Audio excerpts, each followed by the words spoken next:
GFF. सुनने के लिए कोई नहीं आया. So the only people who were there, the GFF, when I spoke, were the people who handled the mic, the people who handled the webcast, and the people serving tea and coffee. And the organizers came to me and said, "Log aayenge, aap baith jao, aap kuch bolo." So I cancelled it and went. So it's a huge relief to see all of you here today. And we are competing with Larsen to L&T Mindtree today, and they actually have an event. So I'm grateful to you that you've come here and not gone there. एक दुकान में होता है ना मतलब अरे वो दुकान छोड़ इधर आ जाओ. So my name is Swaminathan. I'm the founder and CEO of the company, and so my colleague Balachandran, he's the CFO of the company, and Deepta, she's also founder of the company. So the three of us started this company for good or bad many years ago, and we've been struggling since then. Some days are good, some days are bad, more days bad than good. But the fact that all of you are here is indicative of the fact that you think things are going well. So this is a huge responsibility on us. So thank you very much for coming. And I see a lot of familiar faces. There are people like Parimal who I've known for the last 45 years.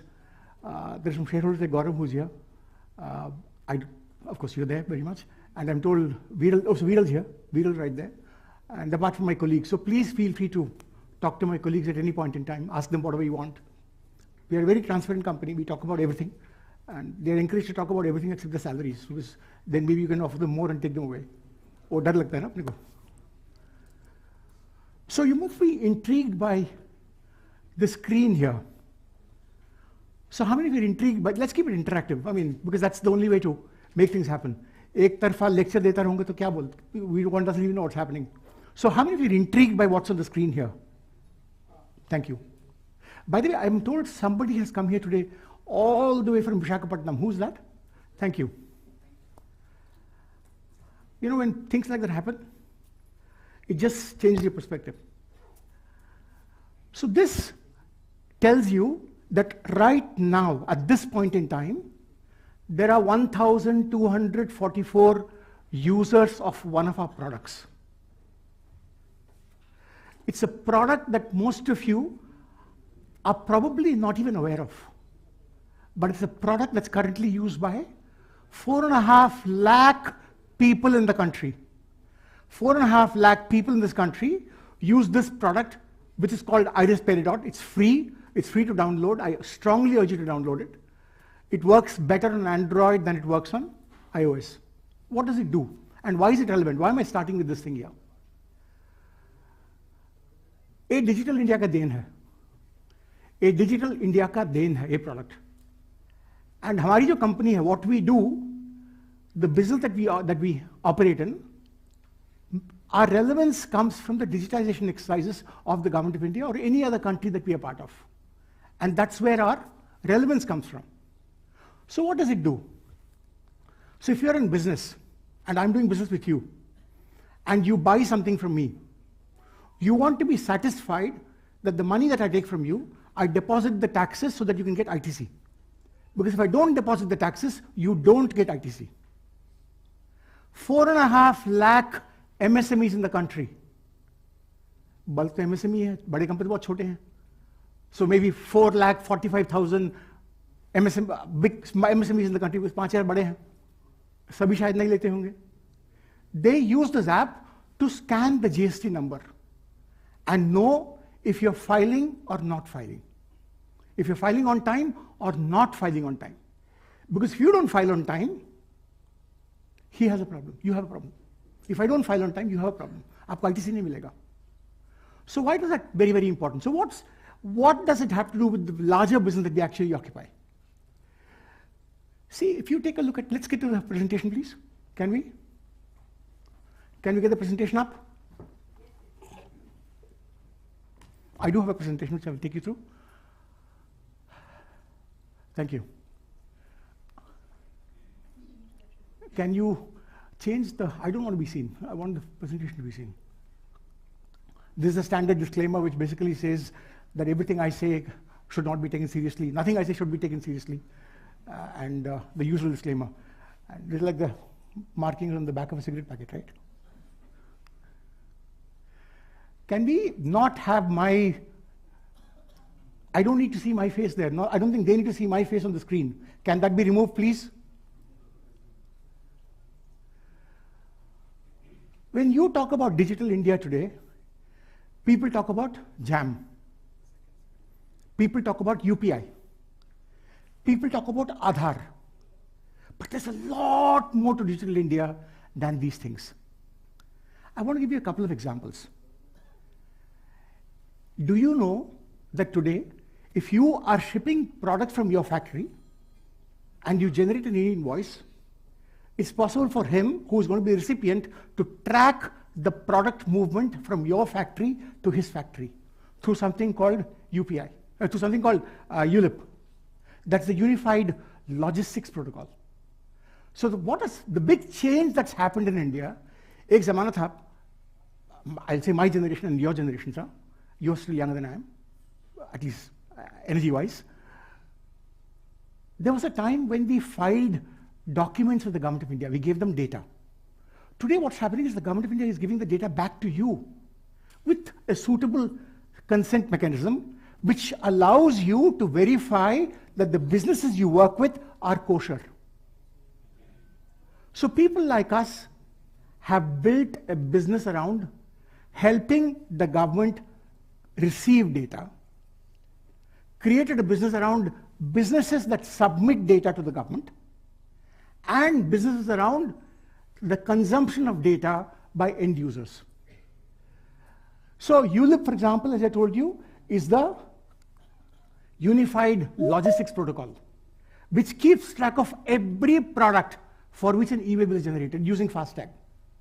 Using FASTag, the e-way bill has the truck number. Using that, you know aapka maal kahan tak pahuncha. Now think about it. If you are in business and you want just-in-time inventory, isn't that a possible application? If you are able to harness the information about the reliability of the supply of the goods to your factory, you won't order inventory 5 weeks in advance and keep it. You will order just in time. So the implication of data coming back to you has huge business efficiency.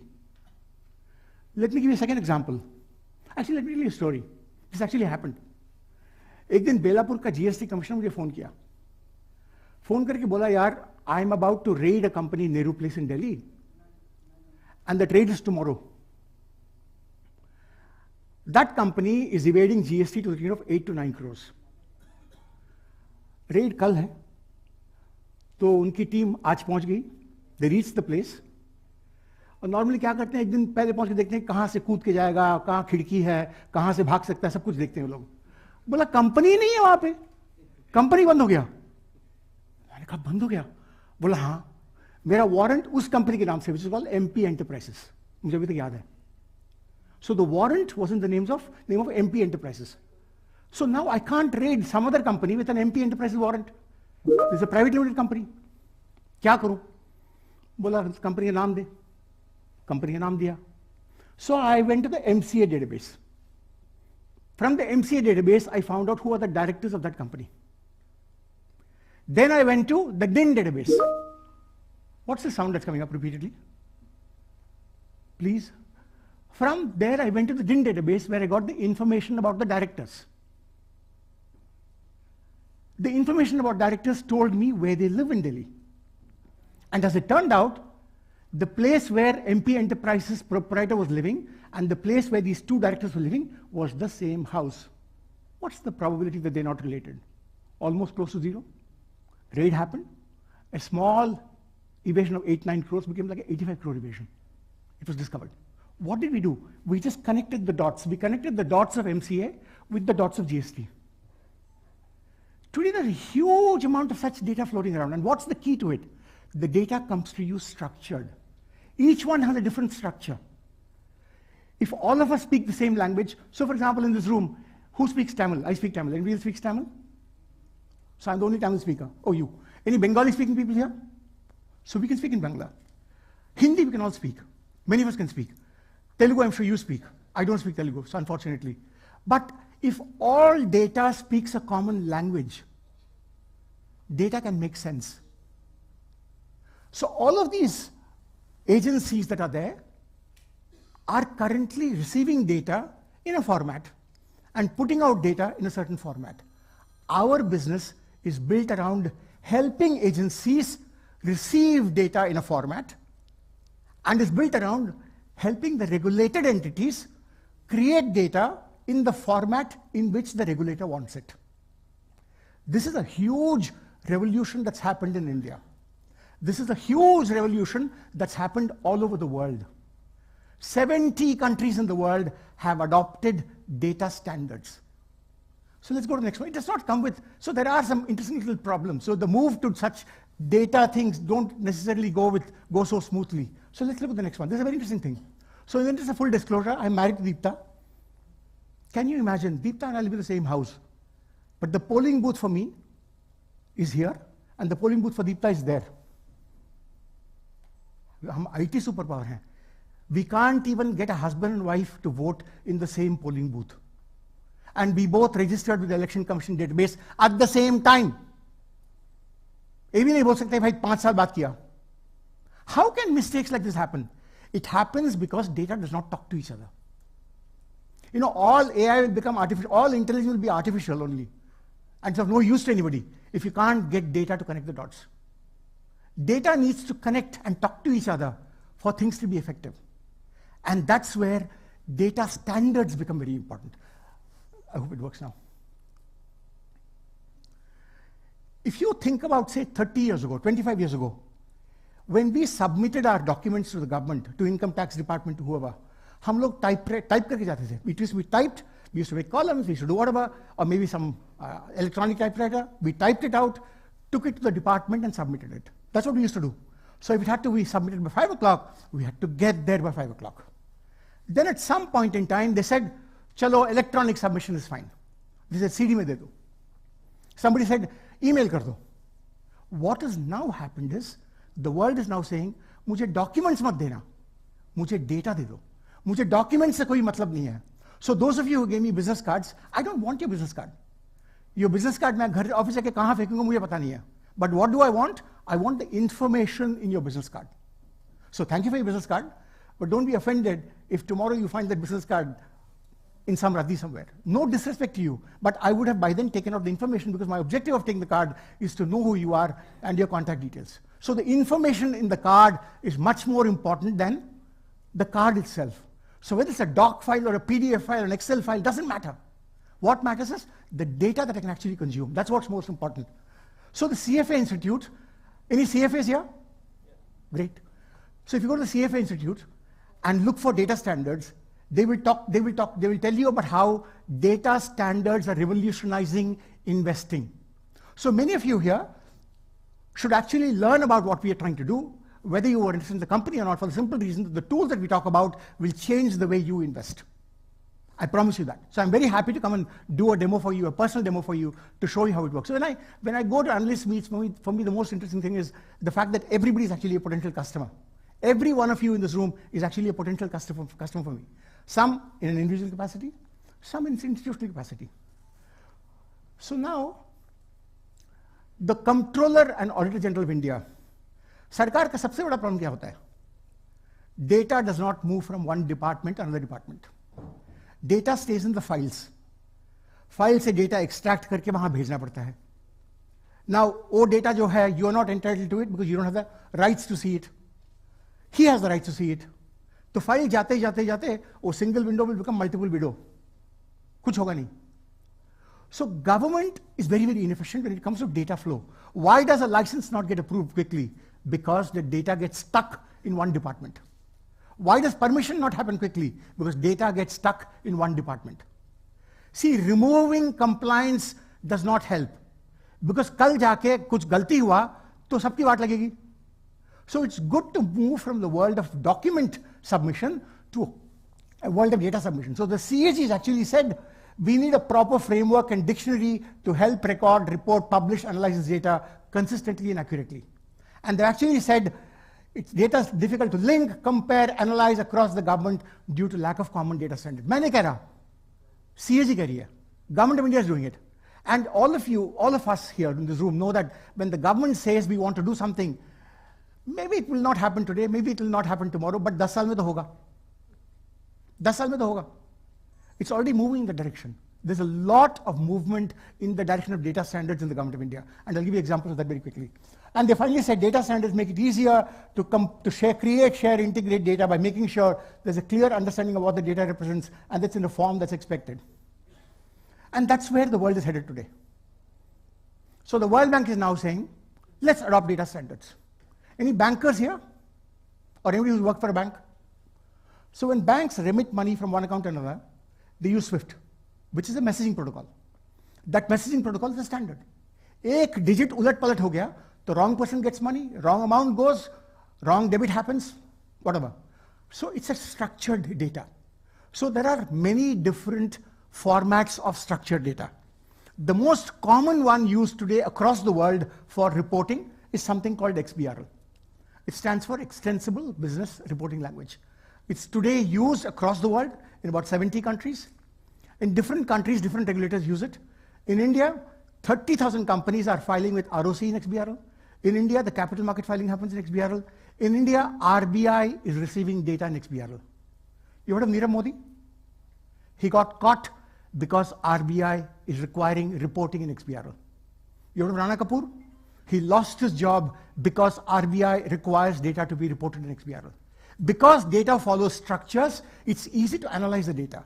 If you submit data in documents, मुझे document extract करना पड़ेगा. Extract करके Excel में feed करना पड़ेगा. And the process takes a lot of time. Today, there's no document. The data comes in. So RBI handles petabytes of data. RBI's entire compliance runs on our software. And out of 105 banks in the country, 100 banks use our solution to file with RBI. We are one of the world's leading experts as far as XBRL is concerned. So what's the benefit? So this is a study done by RBI. It says efficiency of reporting has improved to a great extent. Now, niche आइए, reduction in errors due to XBRL platform. You know, all of us know that in the last 6-7 years, there's been a re-rating of banks in the market. Banks are getting valued better than say they were 10 years ago, 15 years ago. Why is that so? That's basically because RBI जो निगरानी है बैंकों के ऊपर, it's become much tighter. And they're able to handle data and react immediately. It's not that banks did not report NPAs in the past. I used to be banking at economic times, so I know what used to happen. What used to happen was खाता used to go. और खाता से data extract करके action लेना बहुत अच्छा लगता है. Now what happens? Data is filed. Even before the service branch has finished filing, a notice goes to him saying आपका filing accept हुआ है या आपकी filing में गलती है. That's because we moved from document-based submission to data-based submission. And that's really what the whole story is all about. So what do we do? So when you file your tax returns, right? Yeah. So the income tax department has a software to receive your filings. They're the supervisor. That technology is called SupTech. So all of us who file returns to income tax department know that the tax department has a software to receive your filing. That is what's called SupTech. And you file your tax returns. Do you do it or some CA does it for you? आप खुद CA हो. Some CA does it for you. The CA probably uses the template given by the income tax department, or he could be using a third-party software. That software comes under what's called RegTech. Or in this case, TaxTech, because we have done a classification differently. We'll come to that separately. See, TaxTech technically is a part of RegTech. So SupTech is for supervisors to receive data. RegTech and TaxTech are solutions for the enterprises to submit data to the regulator. And finally, Data-tech, what you saw earlier is an example of Data-tech. Our entire business is built around these 4 broad segments. Google it, you will know how large the markets are. We are actually 4 companies in one, quite literally. We're actually 4 companies in one. It's not a very easy company to understand. It's not a single product, single whatever company. And some people actually say, आप बहुत कुछ कर रहे हो. हम बहुत कुछ नहीं कर रहे हैं. If somebody gave you a shirt without buttons, will you take it? Will you buy it? You probably won't. You will need buttons in the shirt. Unless you have all those fancy buttons and you chose one to be able to put those gold and whatever. So point is, each of these 4 divisions are huge. So we will have colleagues of mine coming and presenting to you about these divisions. And this is how we are. We are about 54 countries today. That means we are not in 144 countries. So we need to get to those 144 countries. You go to Bhutan? Small country in the mountains, right? Bhutan is ranked 181st in the world in terms of size. They have implemented XBRL. You know Seychelles? They're ranked 190 in the world. They've approached us. Dhanda nahi aaya, so it's not forward, it's not disclosure. They want to implement XBRL. So no country is going to be left behind. No country in the world is going to be left behind. And what will work is, do you have the experience? Do you have the products? Do you have referenceable customers? Are you cost effective? And do you have the knowledge? That's what's going to be most important. So what we're now going to go to is the SupTech segment. And Balu will take us through the SupTech segment. And my colleague Rahul will come and make the presentation there. Where's Rahul? Sit in the front. And Balu will first introduce the SupTech segment before we get there. Balu.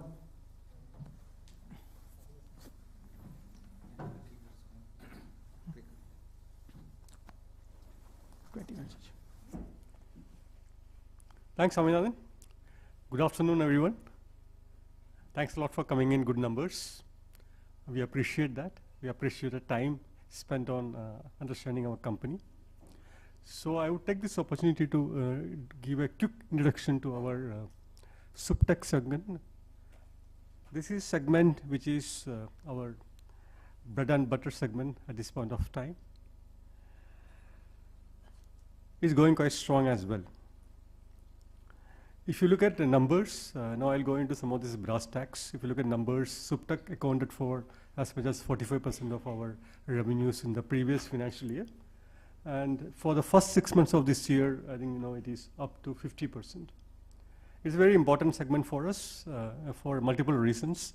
Of course, we work with some of the world's most reputed and best regulators in helping them keep their financial ecosystems safe and stable. We play a very critical part. And why do you work with regulators? If you look at our business model, you can realize that regulators are very good customers. They are long-standing customers. Once you get in, then you stay there. So for them, it's very important to have a very credible partner to work with. Number two, they give us tremendous brand equity. They give us tremendous credibility in the marketplace. This is an excellent strategy to land and expand. If you go to a country and if you have a regulator as your customer, if you want to expand your presence in that country and offer solutions to enterprises or some other segment of the market, having the regulator on your side makes such a huge difference. So that is the second reason why regulators are a very important part of our strategy. The third is, of course, if you work with them, you know what's going on. If you share the table with them, you know what they think about. And if you look at this industry, things are changing so fast. You know what you should build for the future. Because if you look at what we have been doing in the last 10, 12 years in the SupTech segment, you would see that the data that we handle has grown manifold. The frequency at which people transfer data to the regulator has really gone up. So you're handling lots and lots of information, and you need to handle it well. You need to handle it accurately, and it has to be unlaceable. So that's where knowing what the supervisor is thinking, that's very important. And if you're associated with about 25, 30 regulators like we are in an excellent position to do this. So that is one reason why SupTech segment will continue to be very important for us. The other thing I want to talk about before Rahul comes in is that Swami already mentioned that we work with information standards. And these are the digital rails on which digitalization is happening across the world. So we are very strong in this electronic information standard called XBRL, but it's just not that. Our expertise come in handling across information standards. Now from XBRL, we have moved into other standards as well. So we have the ability to work with structured data and the ability to handle data of different complexity, different frequency, different domains, which finally help the regulator to handle the gamut of things they are managing, the volume of information they are managing. So the expertise in standards is a very important thing. And finally, of course, the industry is very important for us. The business is very important for us because the game has just begun. One is, of course, the number of countries which are coming in. Second is the depth with which they are looking at how to handle information. So you have one regulator come in from one country, then other regulators follow, then they start talking to each other. So there is a full ecosystem that's getting built, which is a very important factor for building your fintech system in that particular country. And we are pretty much there because we help in building those blocks or building those foundations from which a country can really leapfrog. Now, with these initial words, I would like to welcome Rahul Damne. Now, Rahul Damne heads our standard-based consulting. So this is an important part when you go and implement a solution for a regulator. There are multiple aspects to it, but one very important aspect is building the electronic data dictionary, and which Rahul has done in ample measure. I think we have done across maybe 20-odd countries and built what is called the financial reporting standards, accounting information or risk information that we have done. In fact, he also is a voluntary participant with the government committee of the business Bureau of Standards of the country, which actually work with ISO in Switzerland to make sure that the standards which are getting specific, which are emerging, is meeting the needs of India. So we give feedback and we interact in building those standards. So Rahul participates in those committees as well. And finally, he's a chartered accountant, but he's equally at home with technology. And so over to Rahul Damne. Thank you, Balu sir. I hope I'm audible. Good afternoon, everyone. So in the SupTech segment, let's first understand what is SupTech, what does it basically mean, and what it means to us. Now, SupTech basically refers to supervisory technology. And technology we understand, but what's with supervision? Why we need technology and supervision together? Now, there are a lot of regulators in the world. And these regulators that I've put in the slide, they are there in all the countries. Whenever a business is to be registered, you have to go to business registry, and then you need to have central banks in the country to manage the banking and the financing and the economy. Then there are capital market regulators who will, if your company is listed, they will regulate you from a listing point of view. Then there's insurance regulators, and there's a lot of financial services regulators. All these regulators, they are growing in size over a period of time, and with that, it's also important for them to bring in technology aspect. No longer are the time where they can do all the supervision manually. There has to be softwares with them which will empower them to do their job efficiently, to automate their process, and mainly focus on risk and compliance, because that's their job. They have to ensure that all the companies that they regulate, they are risk-free. If it's a risk, they need to have an early warning system with them, which will help protect the economy and also ensure that all the companies that they regulate, they are complied with the regulation. And that's the whole idea of supervisory technology, to enable all these regulators across the world with softwares, with technology, with knowledge, and help them bring efficient supervision into their day-to-day lives. Now, what are the areas where these supervision comes into place? Now, there's prudential supervision with respect to, let's say, central bank or capital market. You have to provide your financial statements, you have to provide your depositors' data, your loan data. It has to be accurate, it has to be as per the regulations. So that's what prudential and financial norms comes into place. The most upcoming supervision is the ESG. I'm sure you guys have heard about it. And it's the most important one that's going to go in the future, where you're going to have green bonds. The investment in companies will be also decided based on how efficient you are with your ESG norms. So that is another area of supervision that is fast getting developed across the world, and you would need solutions for that. Licensing is an age-old supervision that they have to do. Any bank who has to get license has to follow a particular norm. So that's where the supervision also comes in for central bank. Anti-money laundering, again, a big subject of supervision. There are a lot of software companies in AML, and that is a subject area of interest for us as well. Cyber risk, capital market, all in payment oversight, they all are supervision areas. Now, these are very important supervision areas where all these regulators work with, and they would need help. Why they need help? Because most of their problem statements are common. If you look at the problem statement, if you read them, they are very basic, but they don't have a solution. Why? Because the data is huge. You can't put a person to find out what is the early warning system in a one company. You can't do it. There are so many companies, so much of data coming to you. And that's where our software comes into place. We will bring standardization in your data, which will help them bring early warning system in your process. It will help you get timely intervention whenever there is an event that happens, which can impact the economy very, very badly. And that's where our software come into picture. The other most important which I want to highlight is data-centric reporting. So far in the regulatory space, all the data are stored in silos. All the data that is submitted in silos. I think Swami gave an example of the election data. I mean, a husband and wife, and they don't know that they are connected with each other and they live together. So that's what we want to say, that the reporting has to be data-centric. And you have to give data only once. You should not be giving multiple times to multiple people. Just give it once and we should be able to reuse it, repurpose it, whatever. And that's what the problem statement is.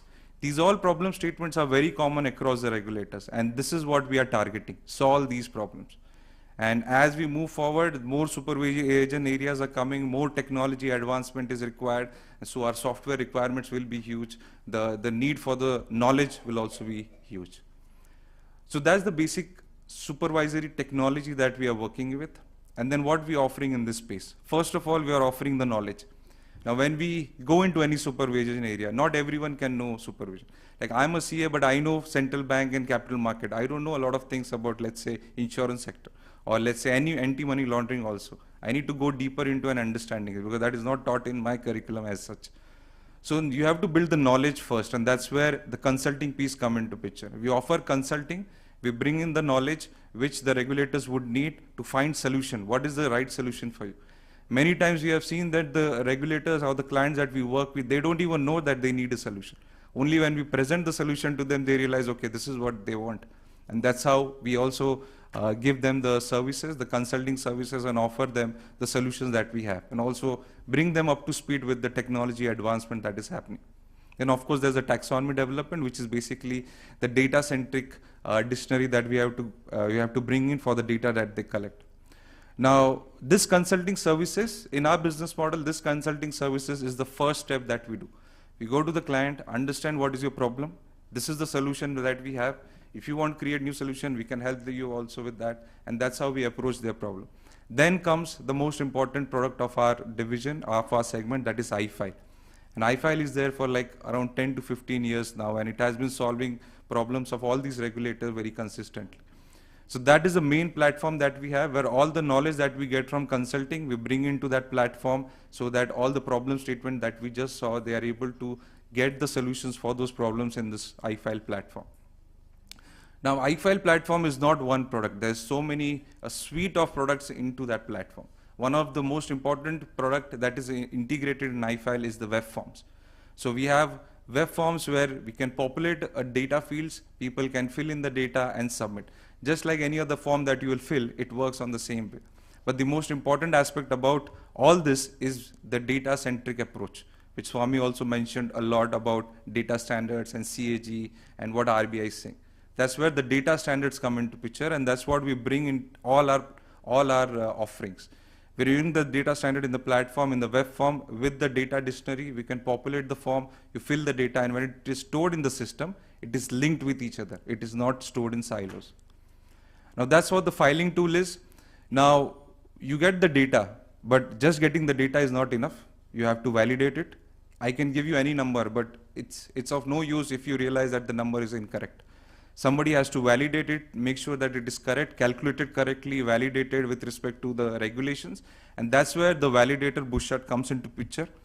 It was a very important tool when we introduced, and everybody wanted it because everybody wants pre-validated data coming to them. No regulator wants to sit on your, let's say, income tax return and calculate your taxes manually. Nobody does that now. And even income tax department doesn't do it. It has to be automated, and that's where such tools comes into picture, which will check that the calculation is actually correct as per the regulations. And lastly, the taxonomy editor, which is basically, you need to identify the data points that you need to collect. And that knowledge that you have of the data point, it has to be converted into a machine readable language. That's where NOAA comes into picture. You will create those data points as a list in this software and create an output file which goes into the platform, and then all the digitization process starts. So the first thing that we do in any implementation, consult, identify the data point, create the data point, and integrate in all the offerings, all the tools that we have in the SupTech segment. Now, these offerings, we have done a lot of implementation in the last 15 years. Our focused areas are 3 focused areas business registry, central bank, insurance, and capital markets. And we have been pretty successful in implementing our solution, the whole suite of solutions that we just talked about in all these places. And as we go on implementing, in the last 15 years, as we are going with the implementation, we are also learning new problem statements, and we are bringing new features into our platform. I'm going to show you those features in the next slide. But one important thing I want to highlight here is the story of knowledge that we are gaining from all these regulators around the world.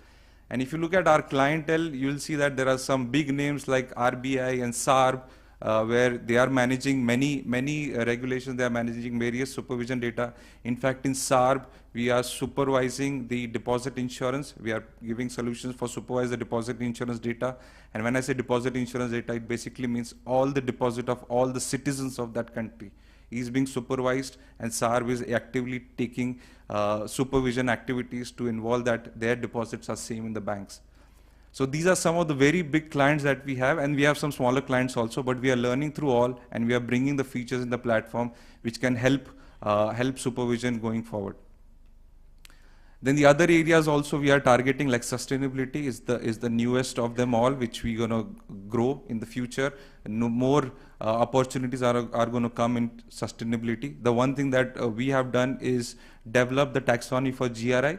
So GRI is one of the ESG frameworks in the world. There are multiple frameworks available in ESG space, which companies can adopt, regulators can adopt to support their climate disclosures. One of the important one is GRI, and we have built the data standard based taxonomy for them. So that's another great implementation that we have, and it's only going to grow in the future. Now let's look at the journey that I'm talking about. We started off in 2008, and till 2024 we have almost 25 clients, and we are around in 30 countries. Initially we started with a very basic offering of platform and tool. This was done for India and UAE, but over a period of time we kept on adding features. We added workflows, we added validator because we wanted a pre-validated data to be in place. We added taxonomy editor. Then in the next 5 years we added new features like digital signature. We also implemented a new data standard called SDMX in our offering. So it's not just one data standard, but we can have our platform enabled for multiple data standards. Data analytics was also enabled. Automated data flow was a very important event for RBI and also for us, because that's the feature that we activated for RBI, where banks can send the data directly to RBI with the minimum manual intervention of the banks. Now that's very important feature to have in any SupTech platform. And going forward, our focus is mainly on the granular details of supervision, like risk-based supervision, and we're going to, and with iFile 2.0, we are also introducing a lot of AI features in our platform, which is going to reduce the implementation time significantly, which is also going to reduce the manual processes that is required for supervision by the supervisors. So this is our journey over a period. We have grown in terms of features in the platform, and along with that, we are also growing with the number of clients we are onboarding into our implementation plan. Now, talking about implementation life cycle, so what do we implement? In all these implementation, whenever we have to implement, the first thing I said is the consulting services. We understand their problem statement. We identify the data points they need. We create a taxonomy. Then we build the platform based on their requirements. Then we start integrating the channels, start integrating the validation engine, bring the analytics piece into their platform based on whatever is their requirement. And then also the important thing is to distribute the data. So data dissemination is also one of the important feature of the platform that we implement in all our implementation. Now, time frame. So all these solutions, when we have to implement, how much time does it take? Now, it all depends upon what kind of client we have. So if it's a central bank, we are looking at huge number of data. For RBI, we are already catering to 150,000 data points. And there are around 10,000 validations that we are doing for RBI. It's a huge amount of data. Similarly, for QFCRA, which is another client of ours, an offshore banking regulator, there also we are doing some 1,000 validations, some 5,000 data points. So the data points are huge. And each of the data points is intelligent enough so that machine can understand. So whenever there's a central bank implementation, it generally takes around 12 to 18 months. Capital market is fairly simple. It's financial statement, your Ind AS is there, your IFRS is there in place, the taxonomies are also available. It's faster to go live with in capital market. And then the much easier one is the business registry, where again is the balance sheet and the income statement and the notes to accounts that you have to file, which is also again driven by the accounting standard. Now, over a period of time, in these time frames, also we are trying to reduce the timeline. I think already we have reduced some 5 months in our implementation due to a lot of automation that we have already done to the platform. And with introduction of iFile 2.0, with more automation coming in the process, these time frames will be reduced significantly as well. Talking about commercial model, our current model is license based, in the sense in whatever implementation we do, we charge for the license first. It's a one-time fee. And then we implement the customization fees, which is based on their requirements. So over and top of the base product, we also customize some of the features and some of the solutions. And that's what we build. And when we are building it, we also charge them. And that's what implementation fees is all about. And then every year, it's a recurring annual maintenance cost that we charge to every client. So if you look at this model, the current model, whenever we implement, we have a long journey with that regulator. And most of our clients, our retention is almost like 100%. They are not leaving us. They are with us for all the journey of the supervision, because we are adding new features and we are solving most of their problems. So they are engaging with us with new features, with new implementation, billing, new change requests coming into picture. So that's a long relationship which we have with the current model. Now with the new model, we are trying to see if we can have a subscription-based model for all our offerings, and that will basically will increase the users of the regulators, the users of the client also, which will also help us improve the platform in terms of sales perspective.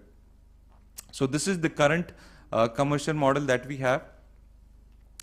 Then what is our target customer? So here I want to give a reference to the BIS study, which was done in May 2024. BIS is Bank for International Settlements. It's an international organization that does this study. And they are basically trying to identify what is the requirement of supervisory technologies across the world. They have surveyed around 50 national authorities, around 45 jurisdictions, and they have found out that the most important requirement for the supervisory technologies are the first 3 ones. Of course, these are also the areas where they need supervisory technology, but the ones that I've highlighted in green are the most important one, and that's where we are already present. Our platform, our solutions are already in regulatory reporting, it's already in ESG reporting, and it's already in automation of regulatory processes. So that's our target market, and it's only growing because, as I said, the data points are growing, the supervision regulations are growing, and the need for the software will also grow. Now the question is, how are we going to plan, how are we going to target the market? What is the plan to do that? The fun thing that we are doing right now, we continue to do is to have extensive outreach campaigns. All the regulators generally, they are well connected because the cause is same, the objective is same. So we have extensive campaign with them. We try to get into the network of the regulators and try to solve their problems based on the offerings that we have. The other important thing is the pricing. As we discussed, we are also looking at this as the SaaS model for our platform. So moving from license fees to SaaS offering, how can we do that so that some of these use cases that is already required in the market, we can offer our platform to these use cases as well. Channel partners, we have seen that some of the implementations that we have done, there was a need for channel partners to be in place. These channel partners bring advantage of the local requirements, the local interaction with the regulators, and that's why these partners are very important.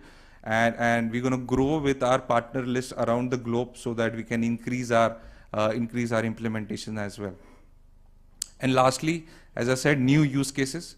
All the top 3 ones that we are already doing, but you see the other ones also, like cyber risk and crypto monitoring also, crypto assets monitoring also. There also a lot of data is getting generated. So we are planning to implement our platform in all these use cases and expand the use case for implementations. Looking ahead, iFile 2.0, as I said, we're going to come up with iFile 2.0 with very much focus on the AI automation in that. And also, we're going to move from let's say, a server-based implementation to a cloud-based offering so that the SaaS pricing can come into picture, and that will help us with the faster implementation that we wish to achieve. And then there are some new models that we have also built, invoicing and payment modules. So that is also in the offering. It's a new feature that we have already implemented in some of the implementation, but we will be offering in the future. Now, what is upcoming opportunity? The immediate one is the ESG offering. I think there is a lot of rollouts happening in the world in terms of regulations for ESG, requirement of ESG, and that's where our focus area is also about, to have ESG implementation. Then as I said, risk-based supervision is also a much deeper supervision for central banks. So there are softwares required there also. So that's another area. And the last one, a very important one that I want to focus on, is the integrated disclosure platform. So we have a supervisory technology which is enabling or helping the regulators with supervision. Then we have a RegTech, regulatory technology, which is helping the entities submit the data to the supervision agencies. So we are trying to bring them all together so that even the regulators and the entities, they are using a common platform and enhance their supervision in that sense. So with that, I will end the session, and we are happy to take any questions if you have. Yeah, thanks, Rahul. So the format we thought we could follow here is after each business segment, presentation, we can maybe allow a couple of burning questions, and of course there will be space for questions after the whole thing is over. But if you have questions which is in the top of your minds, please feel free to shoot. We can answer a couple of them, then go to the next segment presentation. Yeah, so there are mics which will be floating around, and please feel free to ask the questions. So, hi sir, this is Siddharth from Caprise Innovation Managers. So my question is, how big is the TAM for this particular segment? We'll take a shot at it, Rahul. There are multiple numbers which are being talked about in the market. We just have to keep in mind that each country has at least 10 critical regulators, and each one needs to implement a full-fledged platform going forward. And there are tech refresh, and there are multiple domains within each regulator. So I would say that I would want to put a very precise number, but from our size point of view, I think it looks very large. I would leave it at that. So who are our competitors, sir, in this space? So that let Rahul answer that.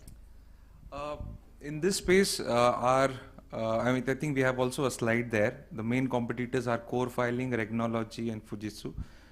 They have greater presence in Europe, but we have stronger presence in other regions. So those are our main competitors in terms of supervisory technology. So what makes our product different from them? The last point, which is integrated platform. A lot of these software or the competition that we have, they have taxonomy development separate, and they have platform separate, software separate. But in our offering, we are bringing all together. So it's like one-stop shop for any regulator, and they would want to probably go with the vendor which is offering everything together rather than having different vendors for different modules. Thank you, sir. Thank you. Yeah, yes. You don't have any developed market client, mainly in this region. Any reason why you've not been able to get to that level of client penetration? So, I mean, so there's an implementation there. We are constantly, yes. No, there are other developed markets as well, Swami. So that is offering true. to It's a chicken and egg situation in one sense. We are trying to break it anyway. So one is you need referenceable customer in the same developed market before you go and bid. So this has been a block that we have faced in the past, but I would say that we are close to solving that. Okay, but the fact remains, we need to make an entry into Europe as far as the regulators are concerned. Okay, and I think we are not very far away from doing that. That's what I would. Is there anything in the pipeline which you think will close in the next 6 months or so? Okay, hard to say with any degree of certainty, but there are balls in the air. I would say that, and we are closer to doing something in those markets than we ever were in the past. Sir, So are you working for income tax department also? No, we are not. We are not working for income tax department at this point of time Oh, in India. We that's do some work for HMRC on the entity side, enterprise side in UK. But because AS26 which comes is absolutely lousy, so I thought if you're making it, I can ask you. yeah, Thank you. We would require all your recommendations because we feel a lot of things can be done which can significantly improve the experience. But I think we are running out of time again, so please feel free to come back with your questions. In the meanwhile, let's move to the RegTech segment.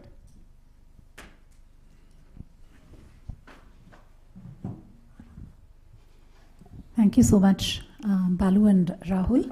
So they spoke about the first business segment, which is supervisory technology.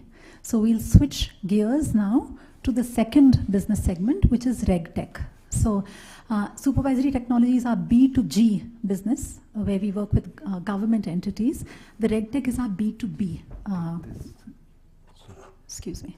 Is our B2B business line. Yeah? So when we say RegTech, just to set a little context, because RegTech is a very big word, and when people look at RegTech, there are various things in the RegTech market. So you can have risk management, identity management. There's lots of things in RegTech. We are in the space which tools to create these XBRL or whatever, data standards. They need solutions to create that and file with the regulator.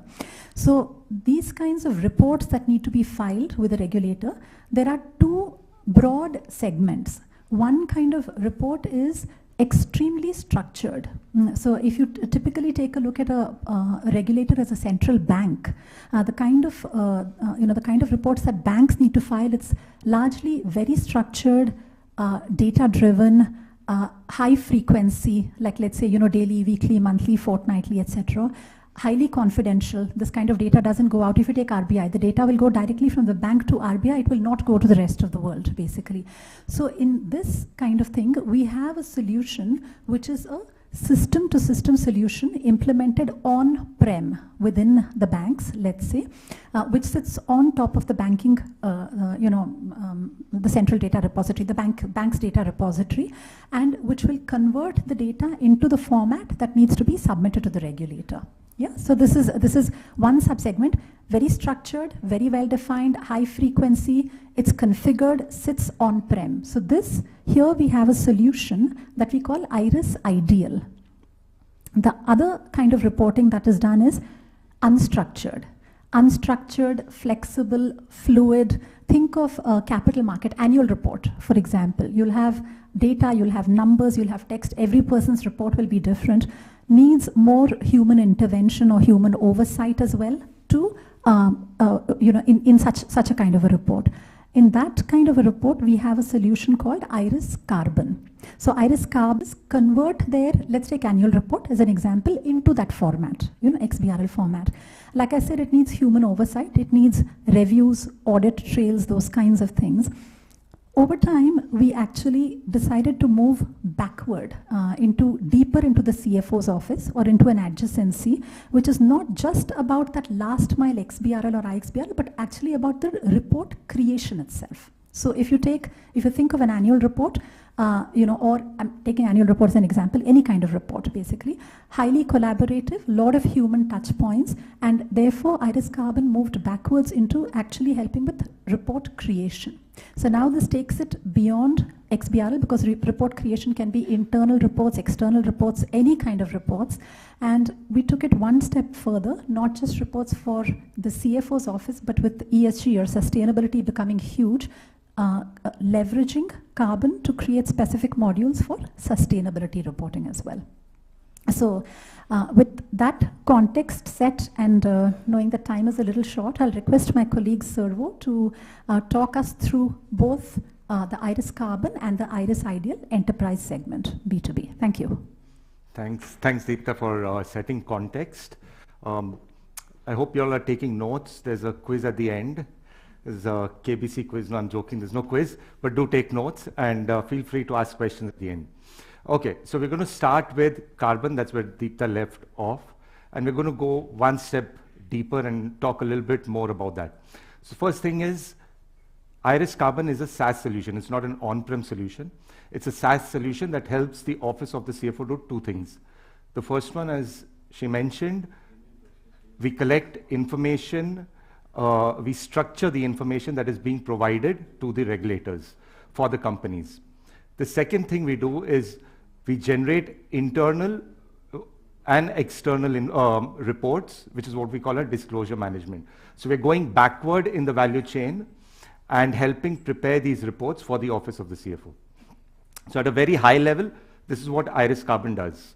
So through this, the next 15 minutes, I'm going to tell you a little more about Iris Carbon, the journey, who are our competitors, what gives us the right to win, and what's our execution plan.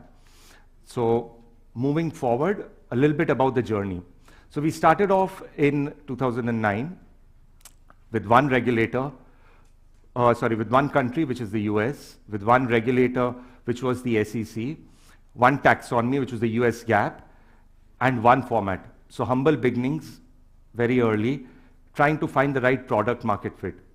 Over the course of the last decade or more, what we've been able to do is establish the right product market fit, where we are able to serve multiple formats for multiple countries. So after the US, we've implemented Italy, UK, South Africa, and about 27 odd countries in the EU. We're covering multiple taxonomies, which would include the Infocamere, the IFRS, and the UK GAAP, and multiple regulators we are helping do the reporting for. So for example, there is the Federal Energy Regulatory Commission, which is in the US, and we are helping companies file for the FERC mandate in the US. So what happens once we've helped collect the structured information and submit it to the regulator? What's ahead for Iris Carbon? There are two parts, and they are on local laptop machines, So data is very scattered. To get that to one place is important. The second thing is, once the financial report is prepared, the auditors need to come and check what has changed, when it has changed, and who has changed, but there are no audit trails. The third part is, because these are such large, complex spreadsheets, because these are such large spreadsheets, information flowing across spreadsheets, Word documents, it's important to make sure that the information that is flowing needs to be consistent. So if you update the revenue number in one place, it needs to be updated across the board. Because of all these delays, what ends up happening is there is a latency effect or inconsistent information. So information is flowing late and it's not consistent, which leads to the most valuable thing we have, which is time. So time is the most valuable thing we have as of today. This whole process takes a lot longer because it's manual. And because we are up against time, submitting it on time, it leads to a lot of chaos last minute, preparing the complete report. So these are some of the problems that exist as of today, but are we the only ones solving? Probably not. There are a lot of competitors over there. So let's look at whom are we up against and how do we differentiate ourselves. So we, while building the product and over a period of time thinking through, we came up with 3 parameters based on which we should be evaluated. The first is Microsoft Office 365 based product. All the finance teams are extremely comfortable using Microsoft Office tools, your Excel spreadsheets, your Word documents. So the product needs to be based off that. If you look at the landscape as of today, there are a couple of big companies like SAP, which is an ERP, has a solution which is Microsoft Office based. There are some service providers and product companies like DFIN, Topan, Merrill, Lucanet, who have an Office-based solution. So we're not the only one doing that. The second parameter that's important for our buyers is it has to be cost effective. Here is where things get a little muddy. The landscape is very cluttered. There are a lot of small service providers and product companies which are providing cost-effective solutions. They're not office-based, but they are cost-effective. The third parameter, which is most important, this is the number one reason why companies buy software, is because of trust. So if you look at the satisfaction ratings, that is one of the most important parameters, and we need to have a product which is something that our customers can trust. So if you look at G2 and Gartner ratings, we are pretty high. We'll talk a little bit more on that.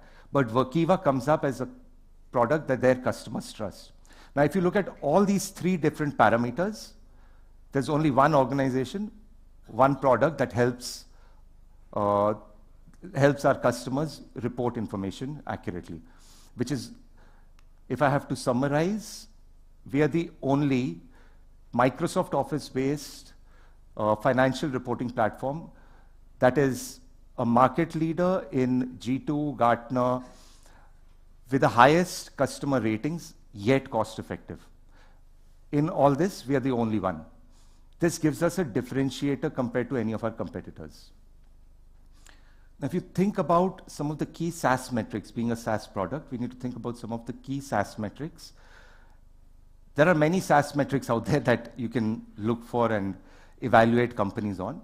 We've taken 3 of them, which we feel are important for now as a part of this discussion. So the first is the customer satisfaction. Like I said, it's a compliance software. Trust is the #1 factor. The second is the Net Promoter Score. How often is someone going to recommend your software to their friend or within the organization? And the third one is, if these two are right, how much of your customer base can you retain? How sticky is your product? So if we evaluate ourselves on these 3 parameters, the scores that we have received are 96 on 100 for the customer satisfaction. On the NPS, we score 92. By the way, the gold standard in the B2B SaaS industry for NPS is anything over 50 is considered best in class. We scored 92. And the customer retention, anything over 90 is best in class. We are at 92%. So from a product perspective and from a trust perspective, we are doing excellent. Along with that, there is a third party, which is neutral, that evaluates the quality of the XBRL reporting, or the information is being accurate or not. In terms of quality, for 20 straight quarters, we've been ranked #1 by a third-party company. This gives us a lot of confidence compared to our competitors that the work that we are doing is being appreciated by the customers because the quality is high and our service levels are extremely high. Moving forward, if I had to summarize, we are in over 35 countries. I just mentioned we are #1 in XBRL quality. This is fresh off the press. It just came in this week. These are some awards that we won, which was for best functionality, best customer support, best ease of use. This makes the product sticky and gives a validation that our product is doing well. And then, again, these are a few awards that we won over the course of the last 1 year from G2. Now, if I talk a little bit more about G2, the way G2 evaluates organizations are on 2 parameters. So on the horizontal axis you see over here, that is satisfaction. The further right you are on this axis, the more satisfied your customers are with you. On the vertical axis is the awareness or the presence that you have in the market. The higher up you are, the more customers or prospects know you. So our #1 competitor there, if you see the green W on the top, is Workiva. They are very well known and very highly appreciated. Just for reference, they are a listed company in the US. They're probably over $600 million in revenue. They're not profitable, but they're valued over $6 billion. If I think about Iris Carbon, we are performing extremely high on the customer satisfaction. We need to go out and create market awareness. A quick snapshot of some of our customers. What you'll notice on this screen, obviously there are some logos you'll probably recognize in here. We operate across different sizes of organizations globally. So we've got the large enterprises, the ones in the center. So think of E&I, which is one of the largest oil and gas companies in the world. Renault, a lot of us may have driven a Renault car at some point in life.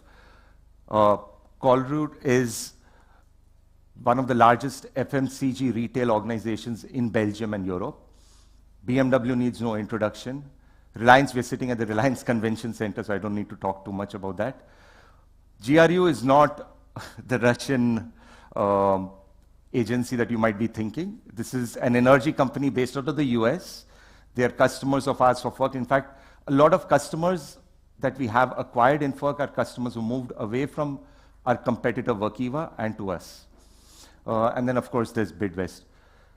So key takeaway over here is lots of customers across different sizes, but a lot more to be acquired. And this is a partial list. So how are we looking at the future? A lot of questions come around, what do we look at as our total addressable market? So we started off as structured mandates or structuring data and providing it to the regulator for our clients. There's a lot more that's coming in. There's the business registry and capital markets that we've already done, but there are state and local government reporting that's coming up very soon in the US. There is, of course, the phase 2 of the energy reporting that I already mentioned, and sustainability reporting, as we heard earlier today, is going to be the next big thing. So there's structuring of information that needs to go back to the regulators over there. However, that's not the only market that we are addressing. You already heard disclosure management, so going back up in the value chain, helping our customers prepare the reports, the financial reports that they submit to the regulators. That's about 74,000 companies. And then finally, we have the ESG or sustainability reporting, which is a very large market by itself. There are about 50,000 companies in Europe who have to report this information over the course of the next 2 to 3 years.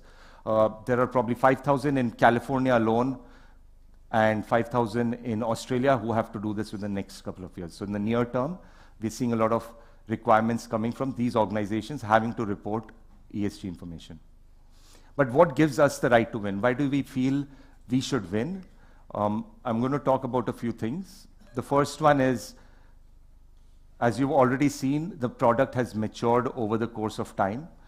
It has been tried and tested, and the customer satisfaction scores speak volumes for itself. We have a reasonably large customer base that we can go back to, gives us an easy entry point, open up discussions, and have the ability to sell further. The way we have built the product, if you notice, or if you, as a part of the conversation, it's a single code base. Step by step, we have kept the core the same and built for different mandates over a period of time. That makes it scalable. When I talk about agility, what this means is there was a recent mandate for the ESRS that came out. It was rolled out, the mandate was rolled out on a Friday evening, if I recollect correctly.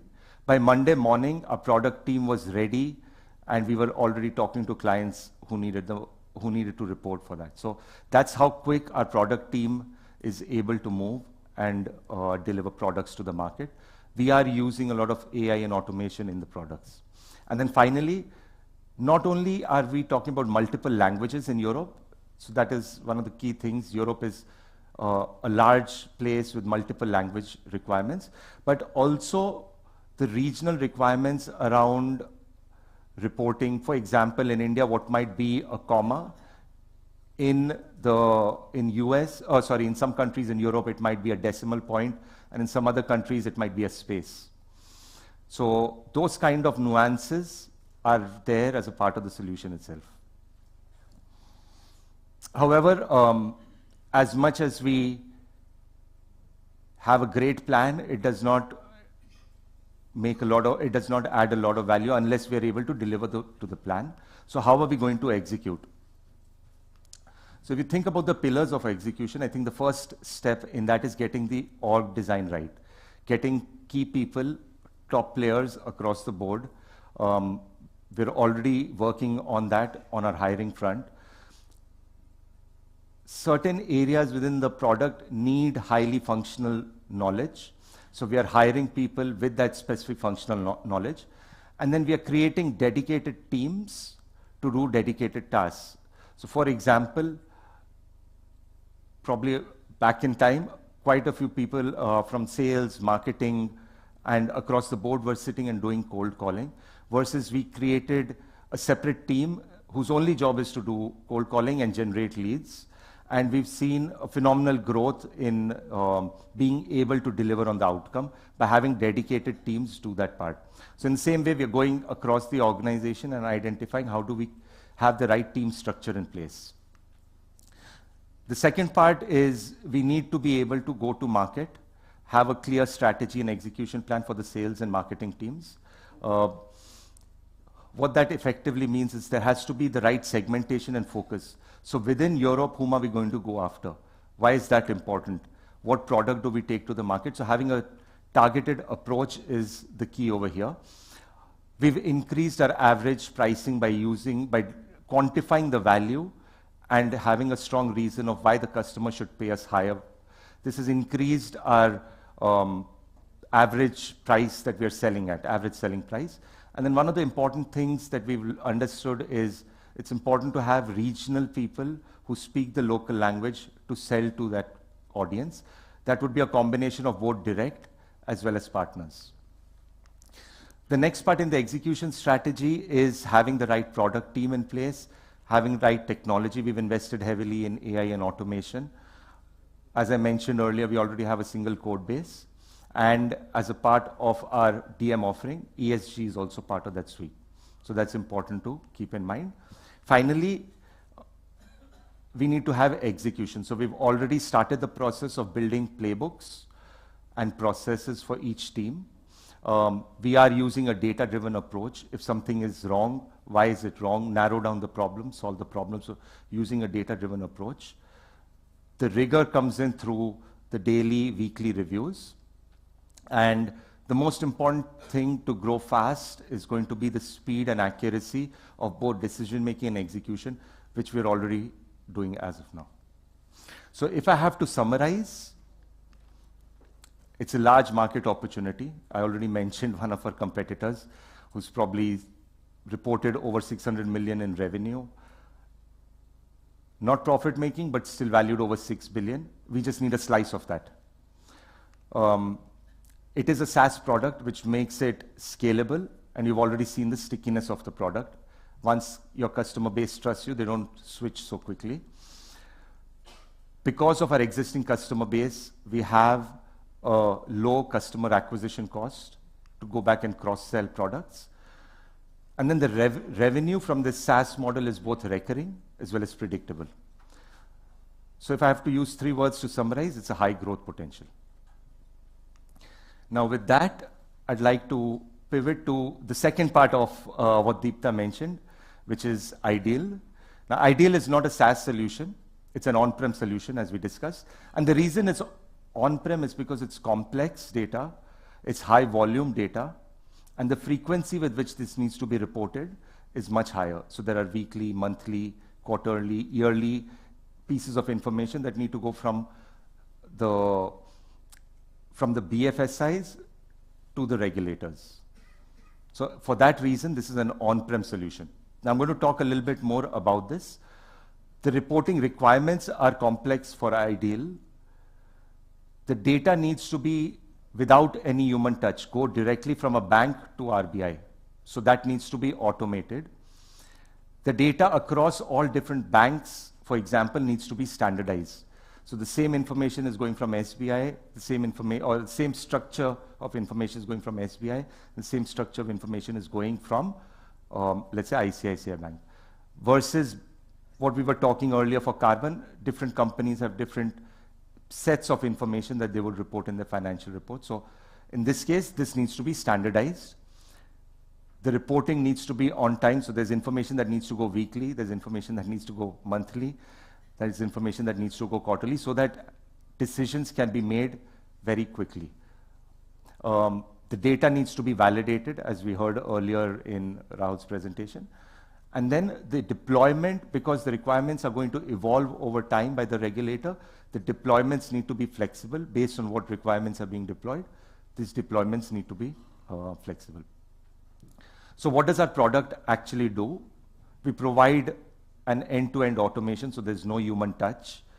the information collected and sent is seamless and accurate because there is no human touch. The validation needs to be done within the product itself.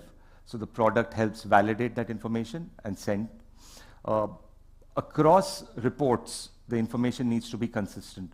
So for example, if there is a revenue of, let's say, 50 crores in one document and it becomes 500, that raises a red flag. And there are people who can go back and check what happens over there. So that consistency needs to be there across the board. The implementation needs to be quick. Obviously, regulators need information yesterday. So we have to have the ability to implement fairly quick.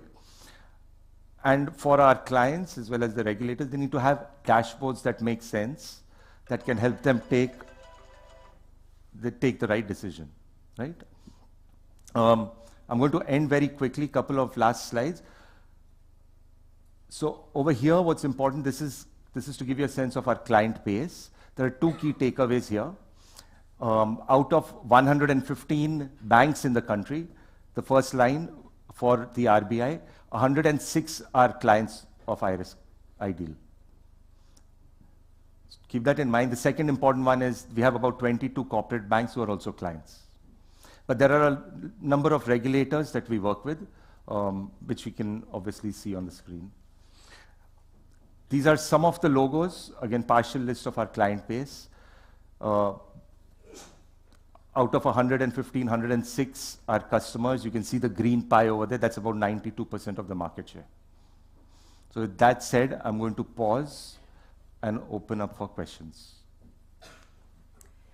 Thank you so much, Servo. So, sorry, I forgot to introduce the speakers. So, Servo actually joined us back in end of February, beginning of March, to help drive growth and sales for our enterprise SaaS businesses in the international market.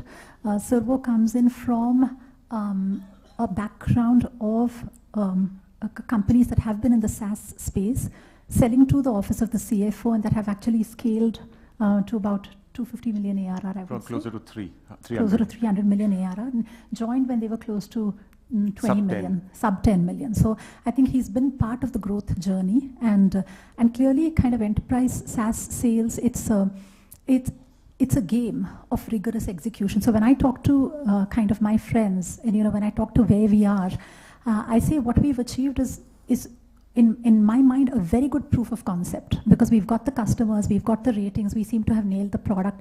Now it's about how we're going to scale. So I think the journey is begun. It's kind of interesting and exciting. So I don't know if we have time for questions. Can we take 2 questions? Sure, please. One in front here and one at the back. We'll take 2. So hi sir, could you just give us our market share of Iris Carbon, in India?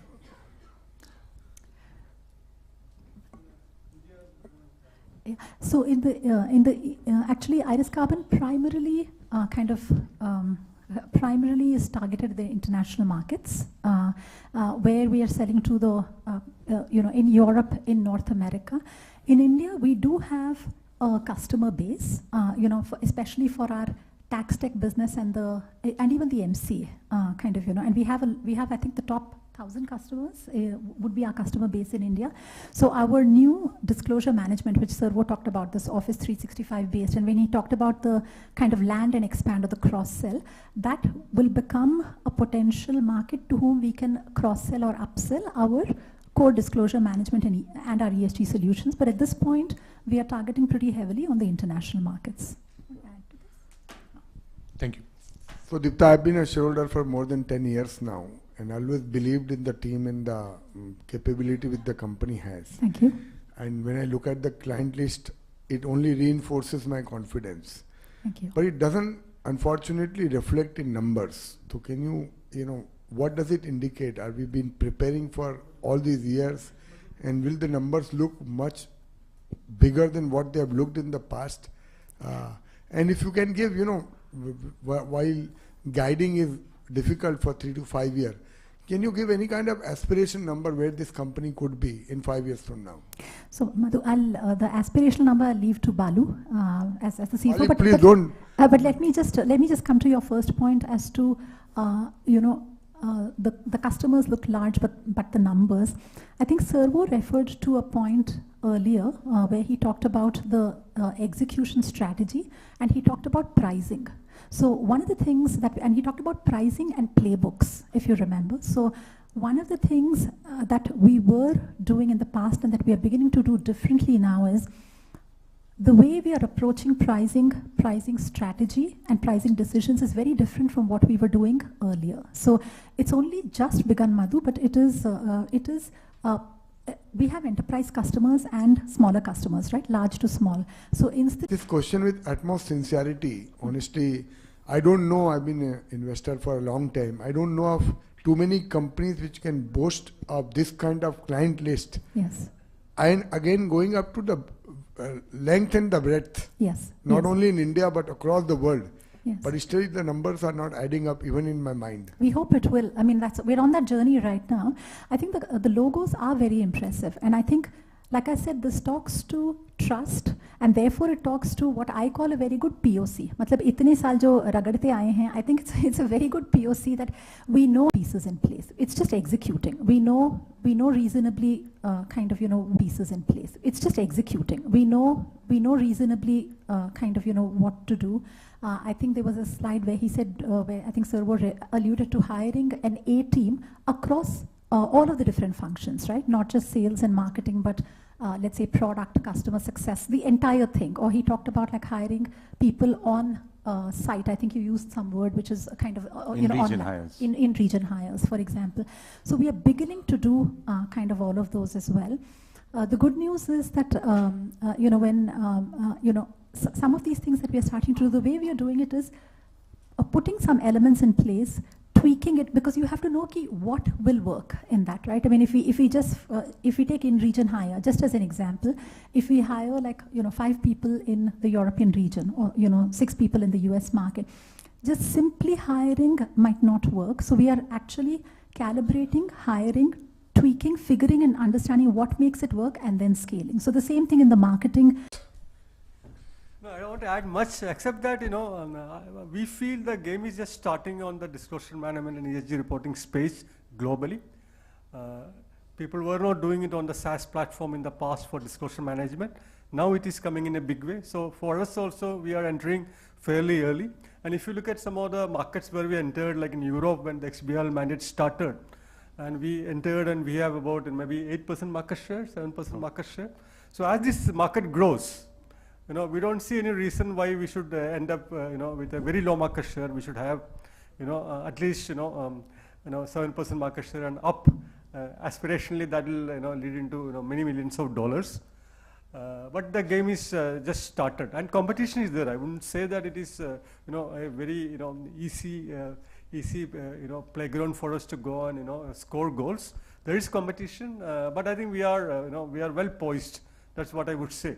And the past, is quite disappointed if you are not able to clock on an average basis, growth rates well above, what we have been doing in the past or the next, well into next 5 to 10 years, I would say. And that would give us a number which is, I think, is quite, quite decent. Okay. Now, I'll just make one more small introduction before we go into the next act, so to say. So this TaxTech business virus is a very clear adjacency to what we have been doing in the past, where we work with handling complex data for enterprises and giving it to regulators. In TaxTech, we primarily work with transaction data, and if you look at the genesis of this business, this happened along with the introduction of the GST regime, where GSTN came in and they want to build a network where you can where companies can come and get data back and forth, and we came in as one of the licensed providers, what is called the GSP. We were part of the first cohort which got qualified as a GSP. we came in 2017, and from there itself, we have played a very active role in the ecosystem. And if you look at, the kind of many people are dropped out, but there are about, 7 to 10 people who are of some size. We are one of them in the, GST TaxTech space.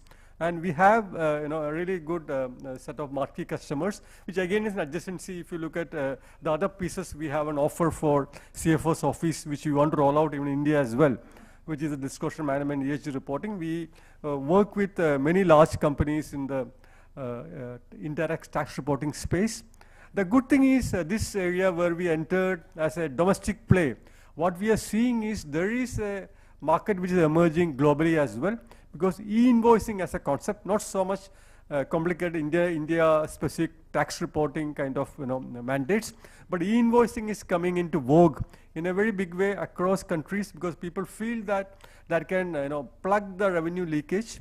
So we have made our first foray into Malaysia as a e-invoicing solution provider, and the whole whole stack is now looking quite promising even in other markets as well. But before I expound on that, I'll get Vaishali Chadda. She is one of the key architects of a product in the GST reporting space. She's a chartered accountant, but you will see her fiddling with Python scripts once in a while.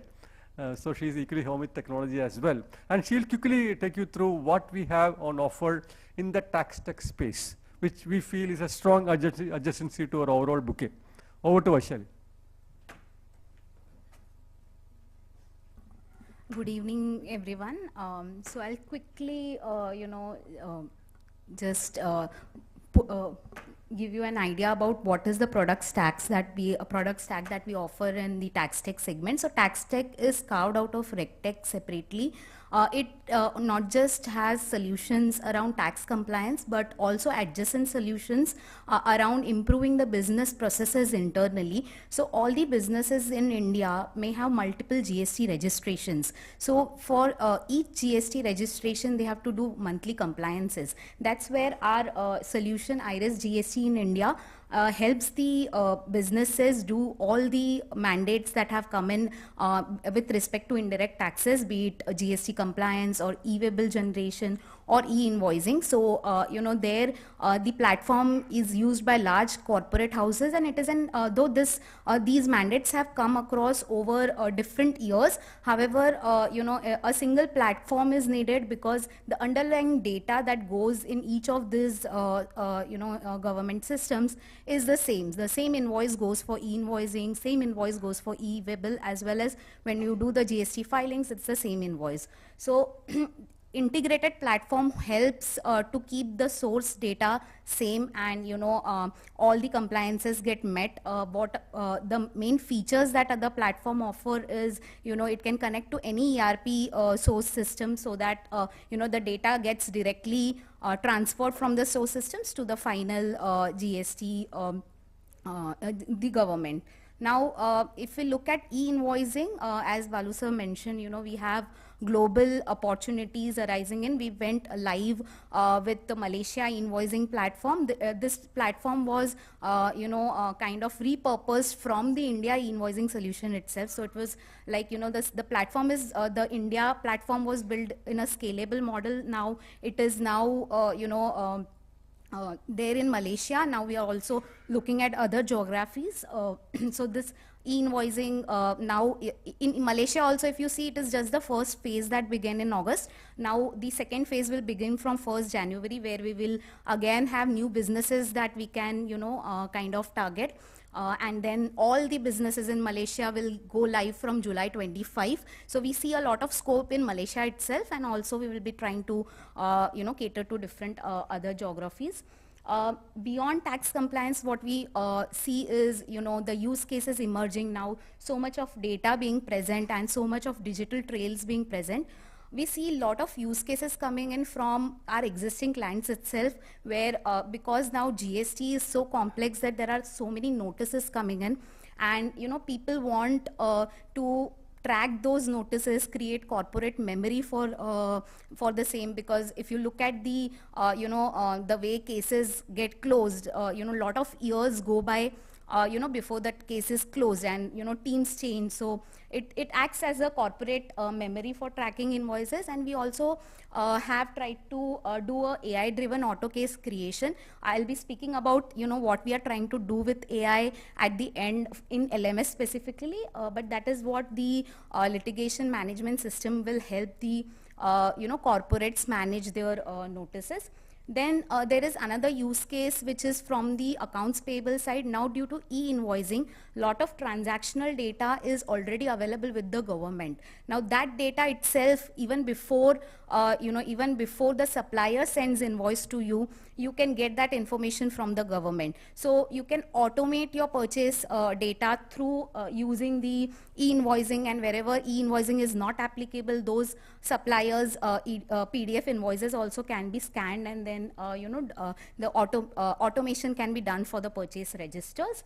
And this in the end it helps the companies to make their payments to the vendors timely. And now with GST, there is one important thing that they also need to do before doing payments is to check whether the vendor is a compliant vendor or not, because unless he is compliant, I'll not get my input tax credit, as Swami sir mentioned at the start of the session.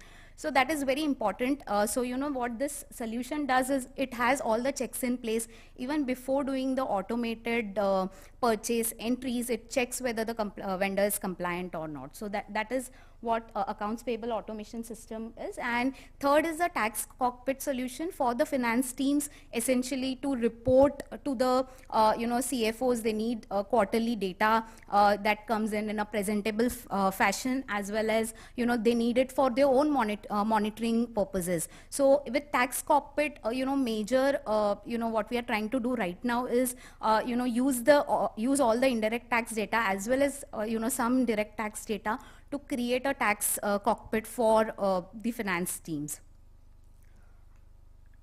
So Balu sir already mentioned, we are an authorized GST Suvidha provider. We also got an IRP license because of the type of the solutions that we give to the clients, as well as with so much of years of experience with within the GST ecosystem, we have also got private IRP license.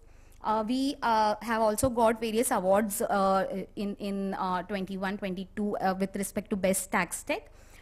We have large corporate houses, 1500 plus clients are using our platform. 5 million invoices monthly are being generated from the invoice registration portal. These are some of the marquee clients, and most of these clients have a long-standing relationship. These are there since the start 2017. Some of these logos are new, which is iPay88, Rubberflex. These are all Malaysian clients who are using our platform for e-invoicing. The Amcor Technology MST, these are all Malaysian clients. Now talking about emerging opportunities, what we see, it is across both the places. One where within the core tax compliance itself, whatever platforms we already have, how do we kind of scale those? So it is completely dependent on the regulatory mandates coming in. If the e-invoice scope gets increased, or the government introducing new compliances or new mandates. A recent example, government introduced one more system, which is invoice management system recently, which we had to we then integrated as a new solution inside the platform and made it live along with the government making it live. Then e-invoicing, as we said, we did already for Malaysia. Now we are also looking at Singapore and UAE. Singapore is coming in 25. The mandate will be live, and 26 UAE. So we are studying the standards and stuff, and then we are also planning to go global for e-invoicing. With respect to new products, we are also exploring if what all can be done for direct tax compliances. TDS reconciliation, of course, these are again the use cases that are coming in from the large corporate houses where we are already present, and there is a problem that they are facing currently, even with all the solutions available. There is a real challenge in those type of reconciliations where we are trying to see if we can basically give some solutions on that. And beyond tax compliances, if you look at the accounts payable automation module that we are trying to build in India for India market, we are also seeing traction from Malaysian market. We have been giving demos to even Malaysian clients, and there is a lot of interest that they are showing. So we are also trying to see if we can repurpose the same, because everywhere, accounts payable is something that would be a common thing that everyone does. Only the mandates are different. There it is, somewhere it would be GST, somewhere it would be VAT. So we are trying to see that we can repurpose all these solutions for different global markets. And in terms of new products, what we are doing in tax, beyond tax compliances, we are also now looking at accounts receivable. We have done accounts payable. Now we are also seeing if, there are emerging opportunities and exploring the accounts receivable automation. And we want to expand the tax cockpit to CFO dashboard. So like even Deepta ma'am mentioned, right, in XBRL also there is, something for CFO's office. So we want to have a common CFO dashboard which will go across all the mandates, across even the internal reportings that they do. So, we want to build something on that. And data applications, so that we will cover in the Data-tech segment. There are certain data applications also that we are building on TaxTech. So TaxTech, what we see mostly the key drivers for this this segment is the regulatory mandate being first. Also slowly, the businesses are also now understanding that it is not just compliance, it is also for their own, internal improvements, because with the data being digital, they can also improve so many business processes within, within their company. So, with a lot of automation, technology, and AI coming in, we definitely see all, TaxTech solution. With AI, leveraging AI in TaxTech would give a competitive edge, is what we feel. And with respect to AI, we are trying to do, as I mentioned earlier, in the litigation management space, we're trying to create an intelligent legal assistant. Now, what does this mean? So you all must be already knowing what does a legal advisor do, right? So whatever notices come, he has to read through the notices, then find out the data that needs to be submitted to the government. Then he has to analyze all the acts and then make the reply. So what we are trying to build with legal assistant is leveraging LLM models that generative AI provides.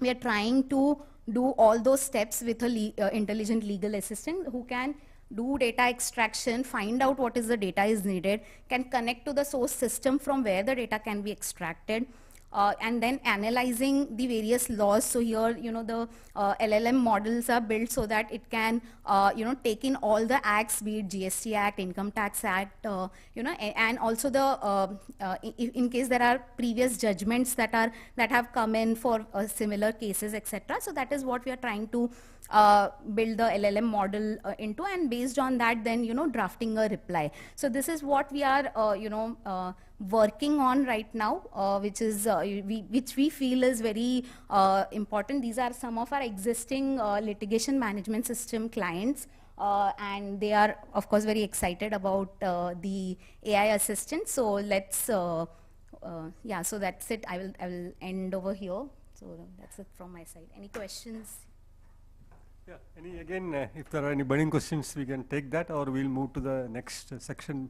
We are running ahead, running a little delayed, obviously.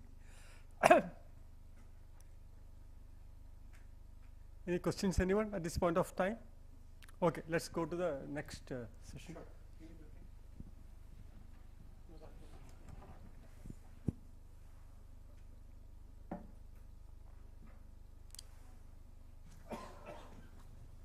So I think Madhu's one henpecked husband. Madhu's one henpecked husband. He does not have a single share in the company. His wife does. So his wife has sent him here to grill us. So let's be clear about that. While I get to the next part, I'm going to answer some of the questions you asked. I'll use the example of Rishabh Pant. Rishabh Pant got into an accident. They almost gave him up for dead. In 2017, we got into a situation where people had given us up for dead. Madhu underwrote our IPO, and that's how we survived. So he has the right to ask the question that he asked. So now, when Rishabh Pant came out, nobody thought he would survive. 2 days ago, he's become the highest paid player in IPL for the potential that he actually has. When a company goes through a crisis, it's difficult to break free by doing the same thing over and over again. The recruitment of a servo, for example. Ultimately, it's the people in the company who change the fortunes of a company. Until now, we have done what we could do with the limited resources that we actually had. And incrementally, we went with feet on street, calling on customers. We got a reasonable market share in Europe. We got a reasonable market share in the US energy market. Now that we have a set of marquee investors, so the investment that Madhu made in the company in 2017 has got us this far. Now the new capital that we actually raised, along with, again with some marquee investors, will allow us to literally catapult into a different orbit altogether. What do we have? We have referenceable customers. Renault is a customer, BMW is a customer, Reliance is a customer, Bajaj is a customer, Larsen & Toubro is a customer, Thermax is a customer. So the customer base has been built. RBI is the customer. Huh? RBI is the customer. And RBI is a customer. But RBI paisa nahi deta na. I hope Mr. Das is not listening. Dete hain. I think it's a hugely respectable client, and they've opened doors for us. So when Servo came in, and I remember when Deepta was talking to Servo, where is Servo? Servo's disappeared. I think he's hopefully going to get some business. I hope. So he took the company that he was working for from about sub 10 million to 300 million. I think what it takes to get there is a mindset, the confidence. You know, many of us grew up in an era, Parimal and I used to play cricket together. We grew up in an era when we did not think India could win. And look at what happened 2 days ago. That comes from self-confidence. So having money is not enough. Having that confidence is very important. I think Deepta gave the example of how we are now taking our customers from paying X amount of money to a multiple of X by offering additional hooks. So the growth will happen by doing more for customers and by bringing in more customers. All of us, and it's all, so what has happened in the last 7 years is consolidation. What has happened in the last 7 years is establishing our credentials. This is the first time Madhu's company went for us. In 7 years, he not come. So we have now reached a stage where we have the confidence in our ability to get to the next level. And confidence is half the battle. When you back it up with resources, which we now have, to whatever extent, you can never have enough resources, right? Our competitor is sitting with $100 million in the bank account. We sitting with about 40, 50 crores in the bank account. So there's no comparison. You can't really compete with a competitor like that on money. But you can compete with them on ideas. You can compete with them in other ways. So we know how we are different. So when it comes to aspiration, if you want to make a projection, you need enough data, historical data. Without historical data, you can't make a projection. Do I have an aspiration? Yeah. I can say I want to become a 1,000 crore company in 5 years' time. Somebody will laugh at me when I say that. Somebody may not laugh at me if I say that. I can have any aspiration I want to. We don't have enough data to basically, if a follow-up question comes saying, how will you reach that number? We don't have enough data. What we have started doing is to start establishing ourselves as a significant player in the world. One of the things that we're going to do in 2 minutes' time is to connect to my colleague who lives in the US. And he will tell you how the world for us has actually changed. We have to fight Goro ke saath jhagda nahi padega na. We have to compete with the Goras. And the Goras work very differently. You asked a question about developed countries. We've done work in Italy. We've done work in Singapore. And Singapore is as developed a market as any market in the world. That's huge. Huge for us. But ultimately, Goro के साथ जब झगड़ा compete करना पड़ता है, the color comes in the way. We've lost mandates because of the color of our skin. It's a fact. Hire करेंगे ना, कर रहे हैं ना अभी, we're hiring. But गोरो को हायर करने के लिए पैसे चाहिए ना, अभी पैसा है, पैसा नहीं था पहले. So I think the past is not an indication of our aspiration for the future. So I'm still not going to stick out my head and give you a number. You take any number that you want to. All that I know is the opportunity out there is huge. If you're a 102 crore company as we are last year, and our competitor is $600 million, I mean, वहाँ तक पहुँचने के लिए बहुत दूर है. I think I'll be retired by the time. But do we have the aspirations to grow faster? Do we have the capability to grow faster? Do we have the resources to grow faster? And do we have a roadmap to grow faster? The answer to every one of these questions is yes. You know, a lot of people say companies that survive are akin to cockroaches. We are not a cockroach. We are a caterpillar that's become a butterfly. See, when the caterpillar becomes a butterfly, it goes blind. Then it sheds its skin, and out comes a butterfly. So we liken to that. So we are at that stage now where those possibilities are in front of us. We are at that stage now where those possibilities will take us to a different zone altogether. अरे जब तक century नहीं करूंगा पता है कैसे चलेगा कि सेंचुरी करने में क्या लगता है क्या मजा आता है. So we have to get to that stage. We are getting to that stage now. So I'm going to take 2 minutes on one business which is very significant. Can you just get to the next slide? So this is a very small part of the business, but it's going to be very, very significant. It's going to be very significant going forward. I mentioned to you that the government of India's biggest mind shift change has been giving access to data to the people. Today, corporates have access to the data. So where are you from? Originally? Jaipur. I can tell you how many companies started operations in Jaipur yesterday. That data is available from the government. I can tell you how many companies surrendered the GST license in Jaipur yesterday. That's available through the government.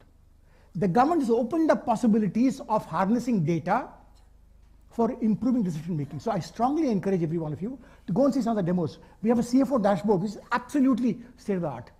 You'll see it soon. Leveraging GST data and other data. So we're bringing all those 20 databases together to show possibilities to companies. One thing I want to mention to you, we are not an IT services company. In IT services companies, the customer states the problem for the vendor, who then creates a solution by throwing people at it. They look at every problem as 20 FTE, 40 FTE, 60 FTE. That's not how we look at it. So when Rahul talked about SARB, we have never done a deposit insurance product before.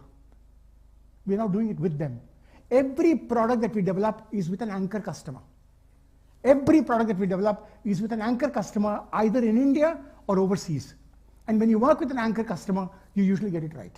So that deposit insurance product that we developed for South Africa can now be sold in 50 different markets, 100 different markets. Even DSCGC could be a possible buyer of it. So that's really the way we look at it. So the data tech offering that we talked about, Credixo is basically data APIs to promote lending. The first company in the country to point out that GST data can be used to enable lending was us. We wrote the note for that. But we didn't have the resources to go and back up on it. We follow up on that. So recently we signed an MOU with Telangana government, which some of you may know about, where we are basically saying, can we leverage data to promote the MSME ecosystem in Telangana? There are 28 lakh MSMEs in Telangana. One of the good things the government has done, and these are all fabulous initiatives, there's an Udyam database. Udyam is the database of MSMEs. And then there's also something called Udyam Assist, which basically looks at companies below the GST threshold. And that number is again huge. With more and more such companies coming into the formalized economy, they become a possibility for selling various things too. And digitization offers that possibility. So data enablement through Credixo. Peridot, I mentioned to you. Currently, 4.5 lakh people use it, literally to run their businesses. There have been 15 lakh downloads. Why doesn't everybody use it? I don't know. I don't know how many of you have even downloaded it. Please download it. That's called Peridot. It works very well on Android. On iOS, it doesn't work too well. RightClick is an automation tool to generate research reports, to generate reports of different kinds. We work across Europe in 27 countries. We're able to generate content for those companies to issue press releases. See, ultimately, these are all adjacencies. The way we look at the whole thing is compliance is our core business, from which data comes. What all can you do with data? There are many things you can do with data. You can run mathematical operations with data. You can create contextual content around data, and that allows those things, that possibility. iConnect is basically a data tool, an Excel-based thing where you can compare companies. Iris Watch. How many of you invest in private companies, unlisted companies? I strongly recommend that before you leave, take a look at a product called Iris Watch. When you invest in a private company, unlisted company, and you want to keep track of it, you want to know that they're not taking money into the wrong areas. आपको GST data से मिल जाएगा. Today we developed this tool, we developed this product in collaboration with a VC fund based in Bangalore. And we see this as a huge possibility going forward. It's a data application business. It basically also tells you, kal tak, kitna becha unhone. You know, you can get the profit and loss account of every company that you're investing in on literally a real-time basis.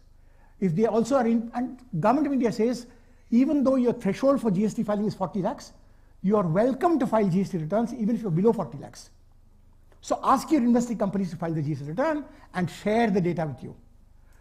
Doodh ka doodh, pani ka pani ho jayega. I mean, there are companies, you will know the compliance status of the company, you will have a clear-cut view of the P&L of the company. And usse bada kya chahiye? Usse kya chahiye? Once you have that, the chances that you are actually going to be blind is very minimal.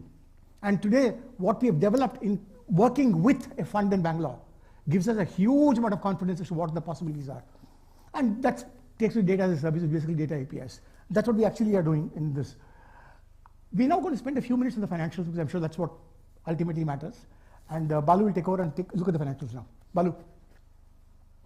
No, we will not do it. We'll do Anand right now. Is Anand ready? Anand, are you there? Hi, Anand. Very much here. Okay. Anand, by the way, is a rugby player. Yeah, hi everybody. Good afternoon. Anand's a rugby player. I've known him for the last 50 years. 50 years? Am I audible? Yes. Or more. Okay. So yes, Anand, I can hear you. Anand, the question is, Anand serves on the global standards body. XBRL International is the custodian of XBRL standards across the world. Anand has also been working closely with GRI. So GRI is the global reporting initiative. And they are one of the drivers of sustainability reporting all over the world. And we've been working very closely with GRI. We developed the rules for them. So I will basically request Anand to, so Anand and I grew up in Kolkata. And one thing you should know is anybody who grows up in Kolkata, as Parimal will tell you, आप थोड़ा चाबी देंगे, we can talk for the next 20 minutes without being asked a question. A verbal diarrhea हम लोग का second nature है. So Anand, over to you. Give us a world view. Thank you, Swami. Well, before I get into verbal diarrhea, I shall try and keep my control here. So yes, as you know, throughout this afternoon, we were talking about various products, various markets, regulators, reporting entities, and all this is driven by the standards that we adopt. On one side, XBRL is a data standard, and we have been involved in the standard for a long time. The recognition came through from the fact that we now have a representation in the XBRL board. We are actively engaged in several of the working groups. So we know which way the standard is progressing. It is important that we stay on top of it so that we can advise our regulatory customers, we can advise our customers on what is to come and what needs to be prepared. We are engaging in with all these bodies, with XBRL International, with GRI, with the International Sustainable Standards Board, with CDP, where we have gone into, we have done some pilots, working with EFRAG, and looking to see how their decision, their policy is eventually going to roll out and impact all the stakeholders of the market, which includes our products. So we are ahead of the market, participating and engaging all these standards bodies. We also are in the XBRL Advisory Board for GRI. which gives us access to all the regulators where mandates are being discussed. So we talk with GRI along with the regulators as to how mandates can be implemented using the XBRL standard, helping the companies to digitize their reports. On one hand, while we engage the regulators working with the standards body, we are also engaging the companies which are already reporting ESG reports as to how they can digitize. And we work with GRI. GRI has about 14,000 companies who are already registered with them. And we work with GRI to help these companies to digitize. While we're doing this, the standards are also evolving. ISSB is a relatively new standard. So we are working on several pilots. In fact, we have already started tagging documents. Digital documents have been created. So we understand how the taxonomy is to be used. We are tweaking our products well ahead of competition because we have this advantage of working with the standards body in evolving the standard, and hence those inputs are and the pilots, the pilot project inputs come into our product improvement itself. IFRS 19 is a new standard which is being promoted, put together by IASB. We were involved in the fieldwork where we have already tested the taxonomy for IFRS 19 before it even hits the market. So that gives us an insight into what is to come, and it makes our product way ahead of competition, which helps us in putting all this together. While there are multiple standards in the ESG space, you're talking about GRI, we're talking about ISSB, we're talking about CSRD and EFRAG from Europe, and other mandates which are kicking in. One of the key challenges is interoperability, and we are part of several working groups where we are helping both XBRL as well as the standards body to make the data interoperable, that in one standard and automatically it can be translated into another standard report. So these activities that the company is involving, the team are involved, the IRIS team is involved, helps us not only prepare for what things to come, but it also brings us to the limelight as one of the key players, both in sustainability and in the adoption of XBRL. One other thing I want to mention to you is the US government. If you remember, I talked about CAG prescribing data standards for the government of India. The US government has now said that local corporations, local municipal corporations, have to report in structured data format, XBRL, to the government, to investors to raise money. The logic for that was, until now, municipal corporations used to borrow money and report to some municipal council. यहाँ पे, for example, Urban Development Ministry को report करते हैं, all the corporations. US SEC basically said, if you're raising money, you must come under the jurisdiction of SEC. So the reporting that SEC has for companies should apply to municipal corporations also. We've already done a pilot for 4 states. Anand, will you talk about our pilot with various state governments in the US? Yes, so XBRL US has been in the forefront. We are an active member in XBRL US, which then brings us as part of a working group which is advising the government. We have been working together with XBRL US in building a taxonomy for local governments. We have done pilots across several states where we have looked at different types of government agencies, the general purpose, specific purpose, municipalities, school districts, community colleges, the objective of seeing how this taxonomy can be used in digitizing the reports. And we have been working with several government agencies, the Municipal Securities Rule Making Board for once, the Government Accounting Standard Board, GASB is the other, and several other regulators, including SEC, who are looking to implement what is called the Financial Data Transparency Act. The Act, it requires that about 90,000 state agencies have to report in a structured data format, and they have described the structured data format, which is XBRL, and XBRL US is playing a big role in facilitating this adoption. So it is not an easy process. 90,000 state agencies, state regulators, state controllers across 50 states, and also the federal agencies who are going to look at the data. Single audit is another aspect of the reporting requirement. Single audit is for agencies who are getting government grants over $750,000. and they have to report the usage of the grants till the grant is utilized completely. And that reporting is also an XBRL, which forms part of this overall Financial Data Transparency Act reporting requirements. You need to understand that when the US government mandates XBRL reporting, even if your country has not adopted XBRL, if one of your agencies in your country receives money from the US government through some US agency, you have to report in XBRL. So it's creeping into other countries because of the US government mandate. So if you get money from USAID, for example, say Jordan gets money from USAID, fortunately Jordan's adopted XBRL. But if Jordan had not adopted XBRL, they would have to use XBRL for reporting to USAID what they did with the money. So the US government is now dictating terms to beneficiaries all over the world. It's not going to happen overnight. It will take 2, 3, 4 years to happen. And we are well positioned to take advantage of that. So if you have any questions for Anand, please shoot.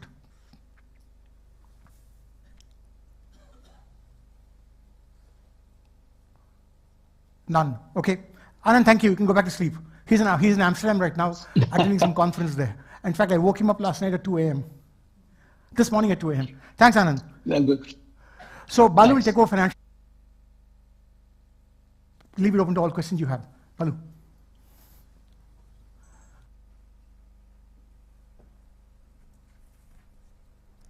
Let me make it pretty quick because all this is disclosed information.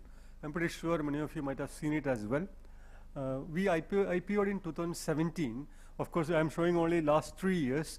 COVID did, affect us a bit because our regulatory business, slowed down considerably because governments became very tight-fisted.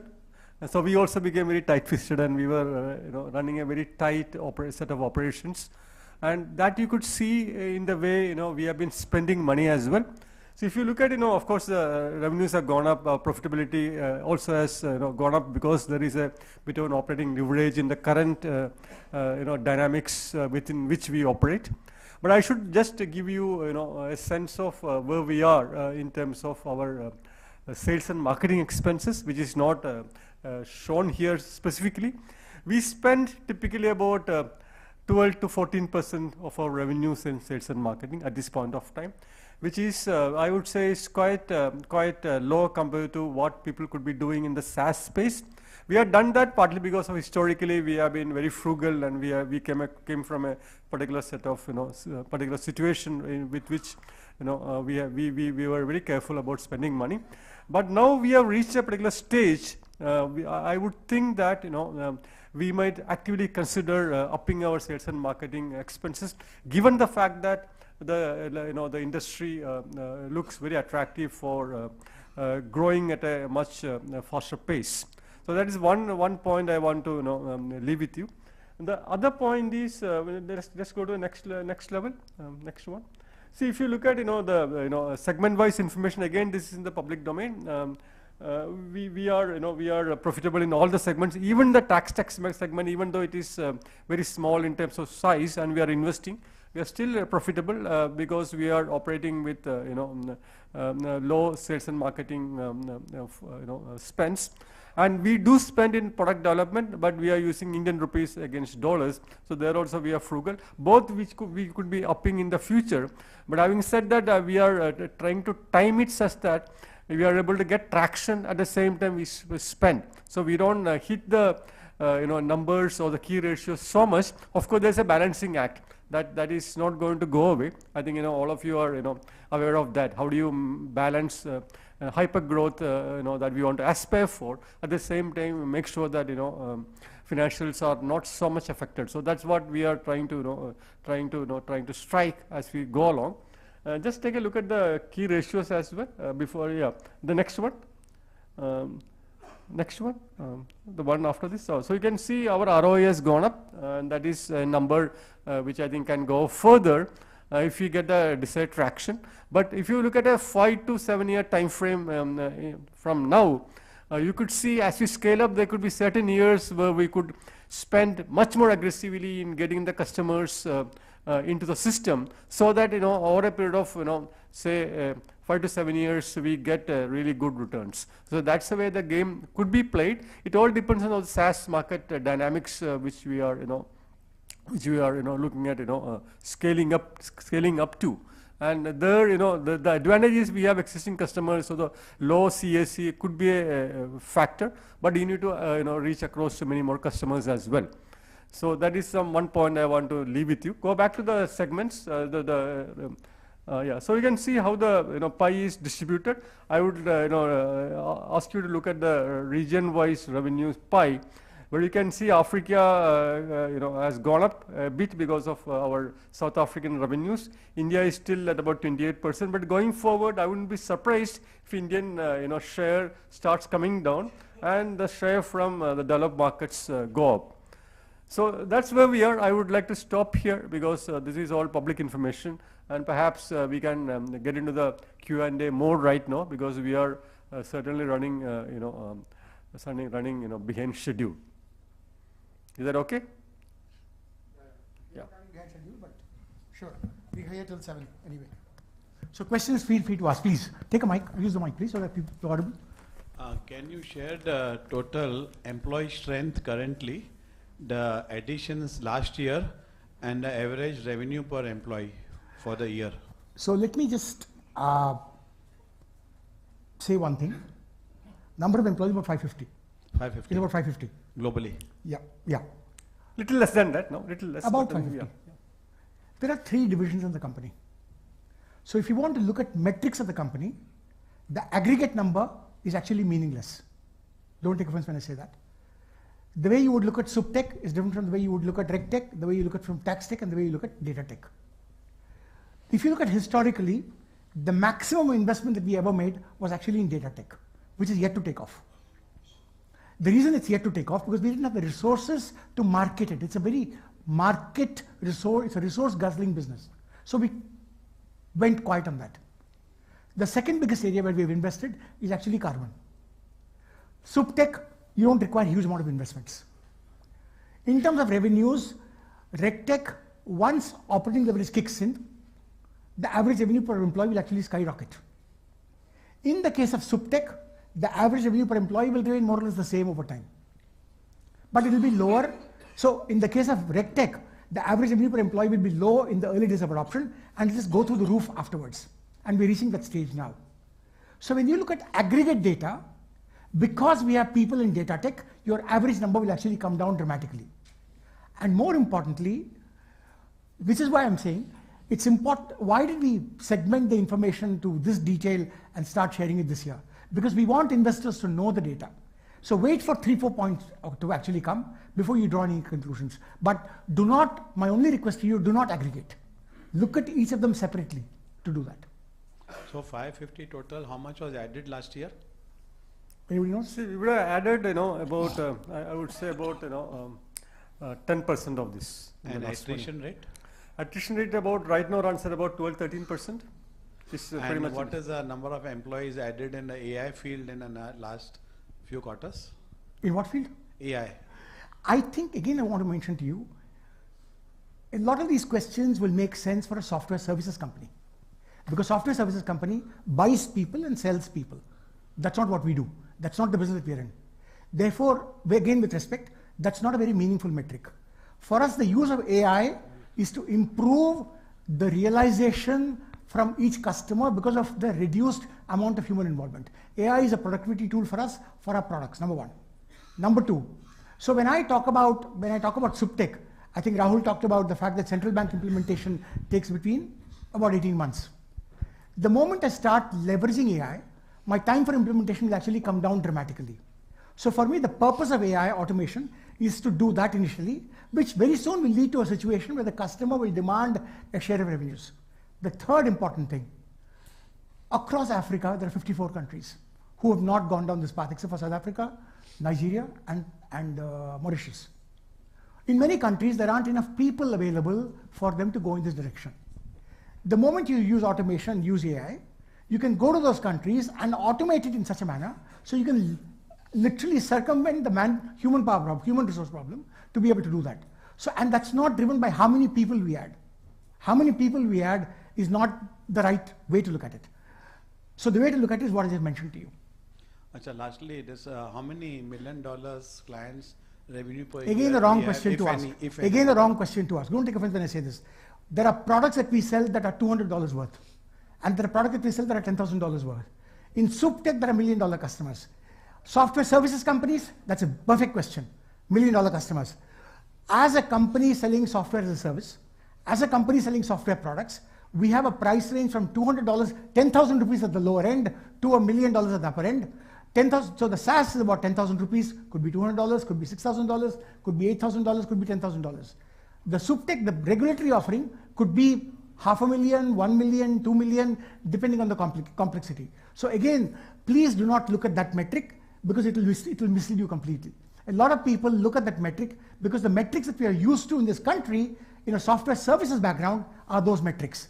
I think new language is required. For example, I think I'm happy that Nitin is here.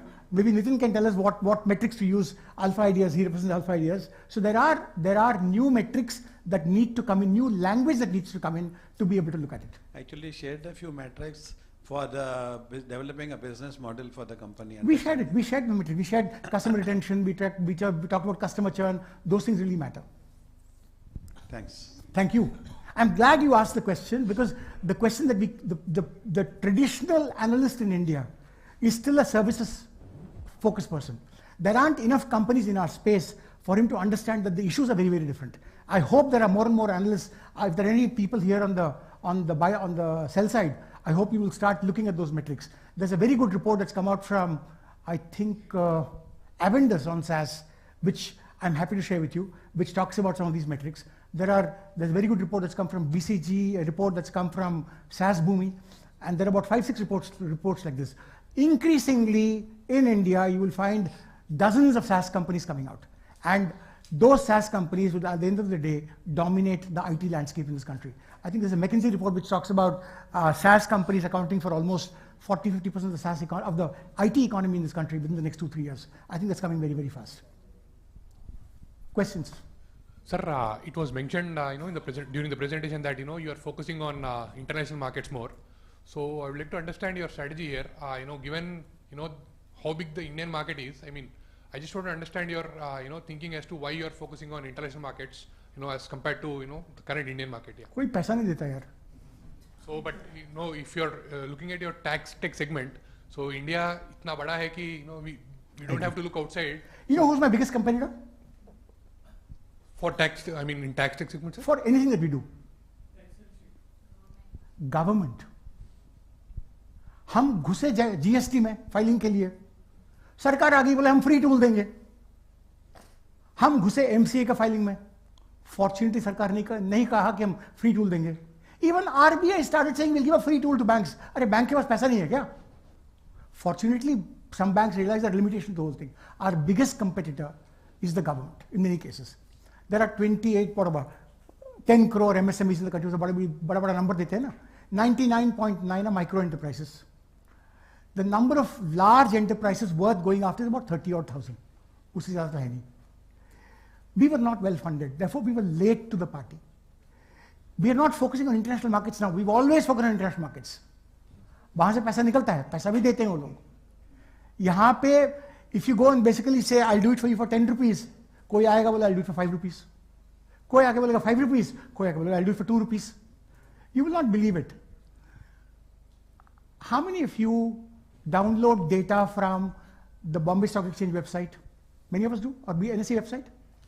BSE and NSE launched XBRL 15 years ago. When did they give you a tool to download the data? Last year. 15 साल क्या कर रहे थे वो लोग? Because उनको हवा नहीं है.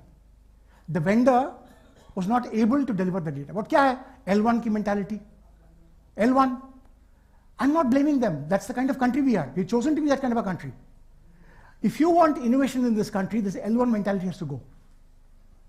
Because innovation L1 नहीं होता है. So we will continue to focus on international markets. India में कुछ बना, we are not averse to it. We are working with a state like Telangana right now, which is a huge possibility. We are working with PFRDA, who is a new client of ours. We are working with RBI. It's not that we're not saying India. India is a great place. You know what India does for you? You do all your experimentation here. And I think Digital India has offered us tremendous possibilities to do things. And we are very, very grateful to the government for giving us that opportunity. But we would also be grateful to the government if they allow innovation to thrive by getting rid of the L1 mentality. Got it, sir. Thank you. Yeah, please, wait for a mic. Wait for a mic. There. Sir, in your presentation, as far as GST goes, you mentioned you have started the work in Malaysia. Yes. How different or how simple is the GST in Malaysia or outside India? Because in India, when we introduced GST on the 1st of July, the Prime Minister's photo was there in the Times of India saying, one nation, one tax. And the next day, we had 5 GSTs and 5 slabs. That means 5 into 5, 25. Subsuming 17 taxes and duties prior to GST. When we will understand that making things simple is making sense of life, is what the thought, not a question. So, merely out of syllabus. Is Vaishali here? Vaishali, how complicated is the Malaysian system compared to the Indian system? Can you compare? Yeah, so Malaysia. Use a mic, please. So yes, so Malaysia, actually the initiative was taken by the income tax authority over there, and the tax rates slabs are very simple over there. They have only, they have only 5%, 20%. So they have a very simple tax. So it is a sales tax and service tax. So they have not yet implemented GST. They had implemented earlier, but then they had scrapped GST and then gone back to the sales and service tax model. So implementation wise, if you see, invoicing was pretty simpler than the GST invoicing. It was so the complexity that we had over in India, this was very easy to transit. So yeah. Don't you feel that it is high time that we understand that we should have only one slab of GST of 14.5% and a single GST? No, I disagree with you. I think at the end of the day, having multiplicity of slabs serves a purpose. Not having multiplicity of slabs also serves a purpose. They both have their merits. In a country with such large inequality, I think there has to be a progressive taxation structure. It may be easy to administer one structure, but even then, look at the rampant amount of corruption that's still there, the rampant amount of evasion that's still there.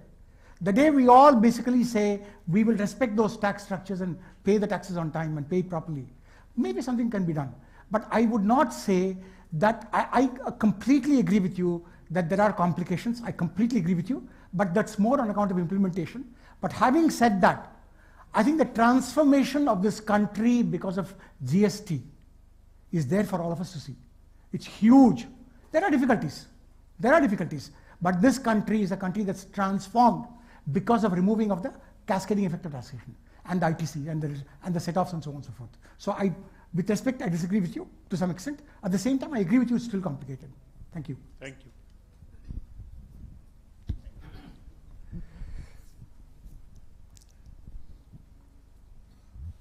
If there are no questions, I think food is served outside. And that's much more attractive than anything I can say. Thank you all. If you want to see a demo, please go and see the demo. The CFO dashboard, I recommend people investing in private companies, please go and see this thing called Iris Watch. Ask for it, because if you, and we will gladly do a free pilot for you. If you are investing in private companies, we'll gladly do a free pilot for you using Iris Watch. Shilpa is the person to talk to. Shilpa is the brain behind this whole product. Shilpa, raise your hand. That's Shilpa. And ask anything you want. I'm the resident editor of the company. She's the smart one. Thank you. Thank you so much.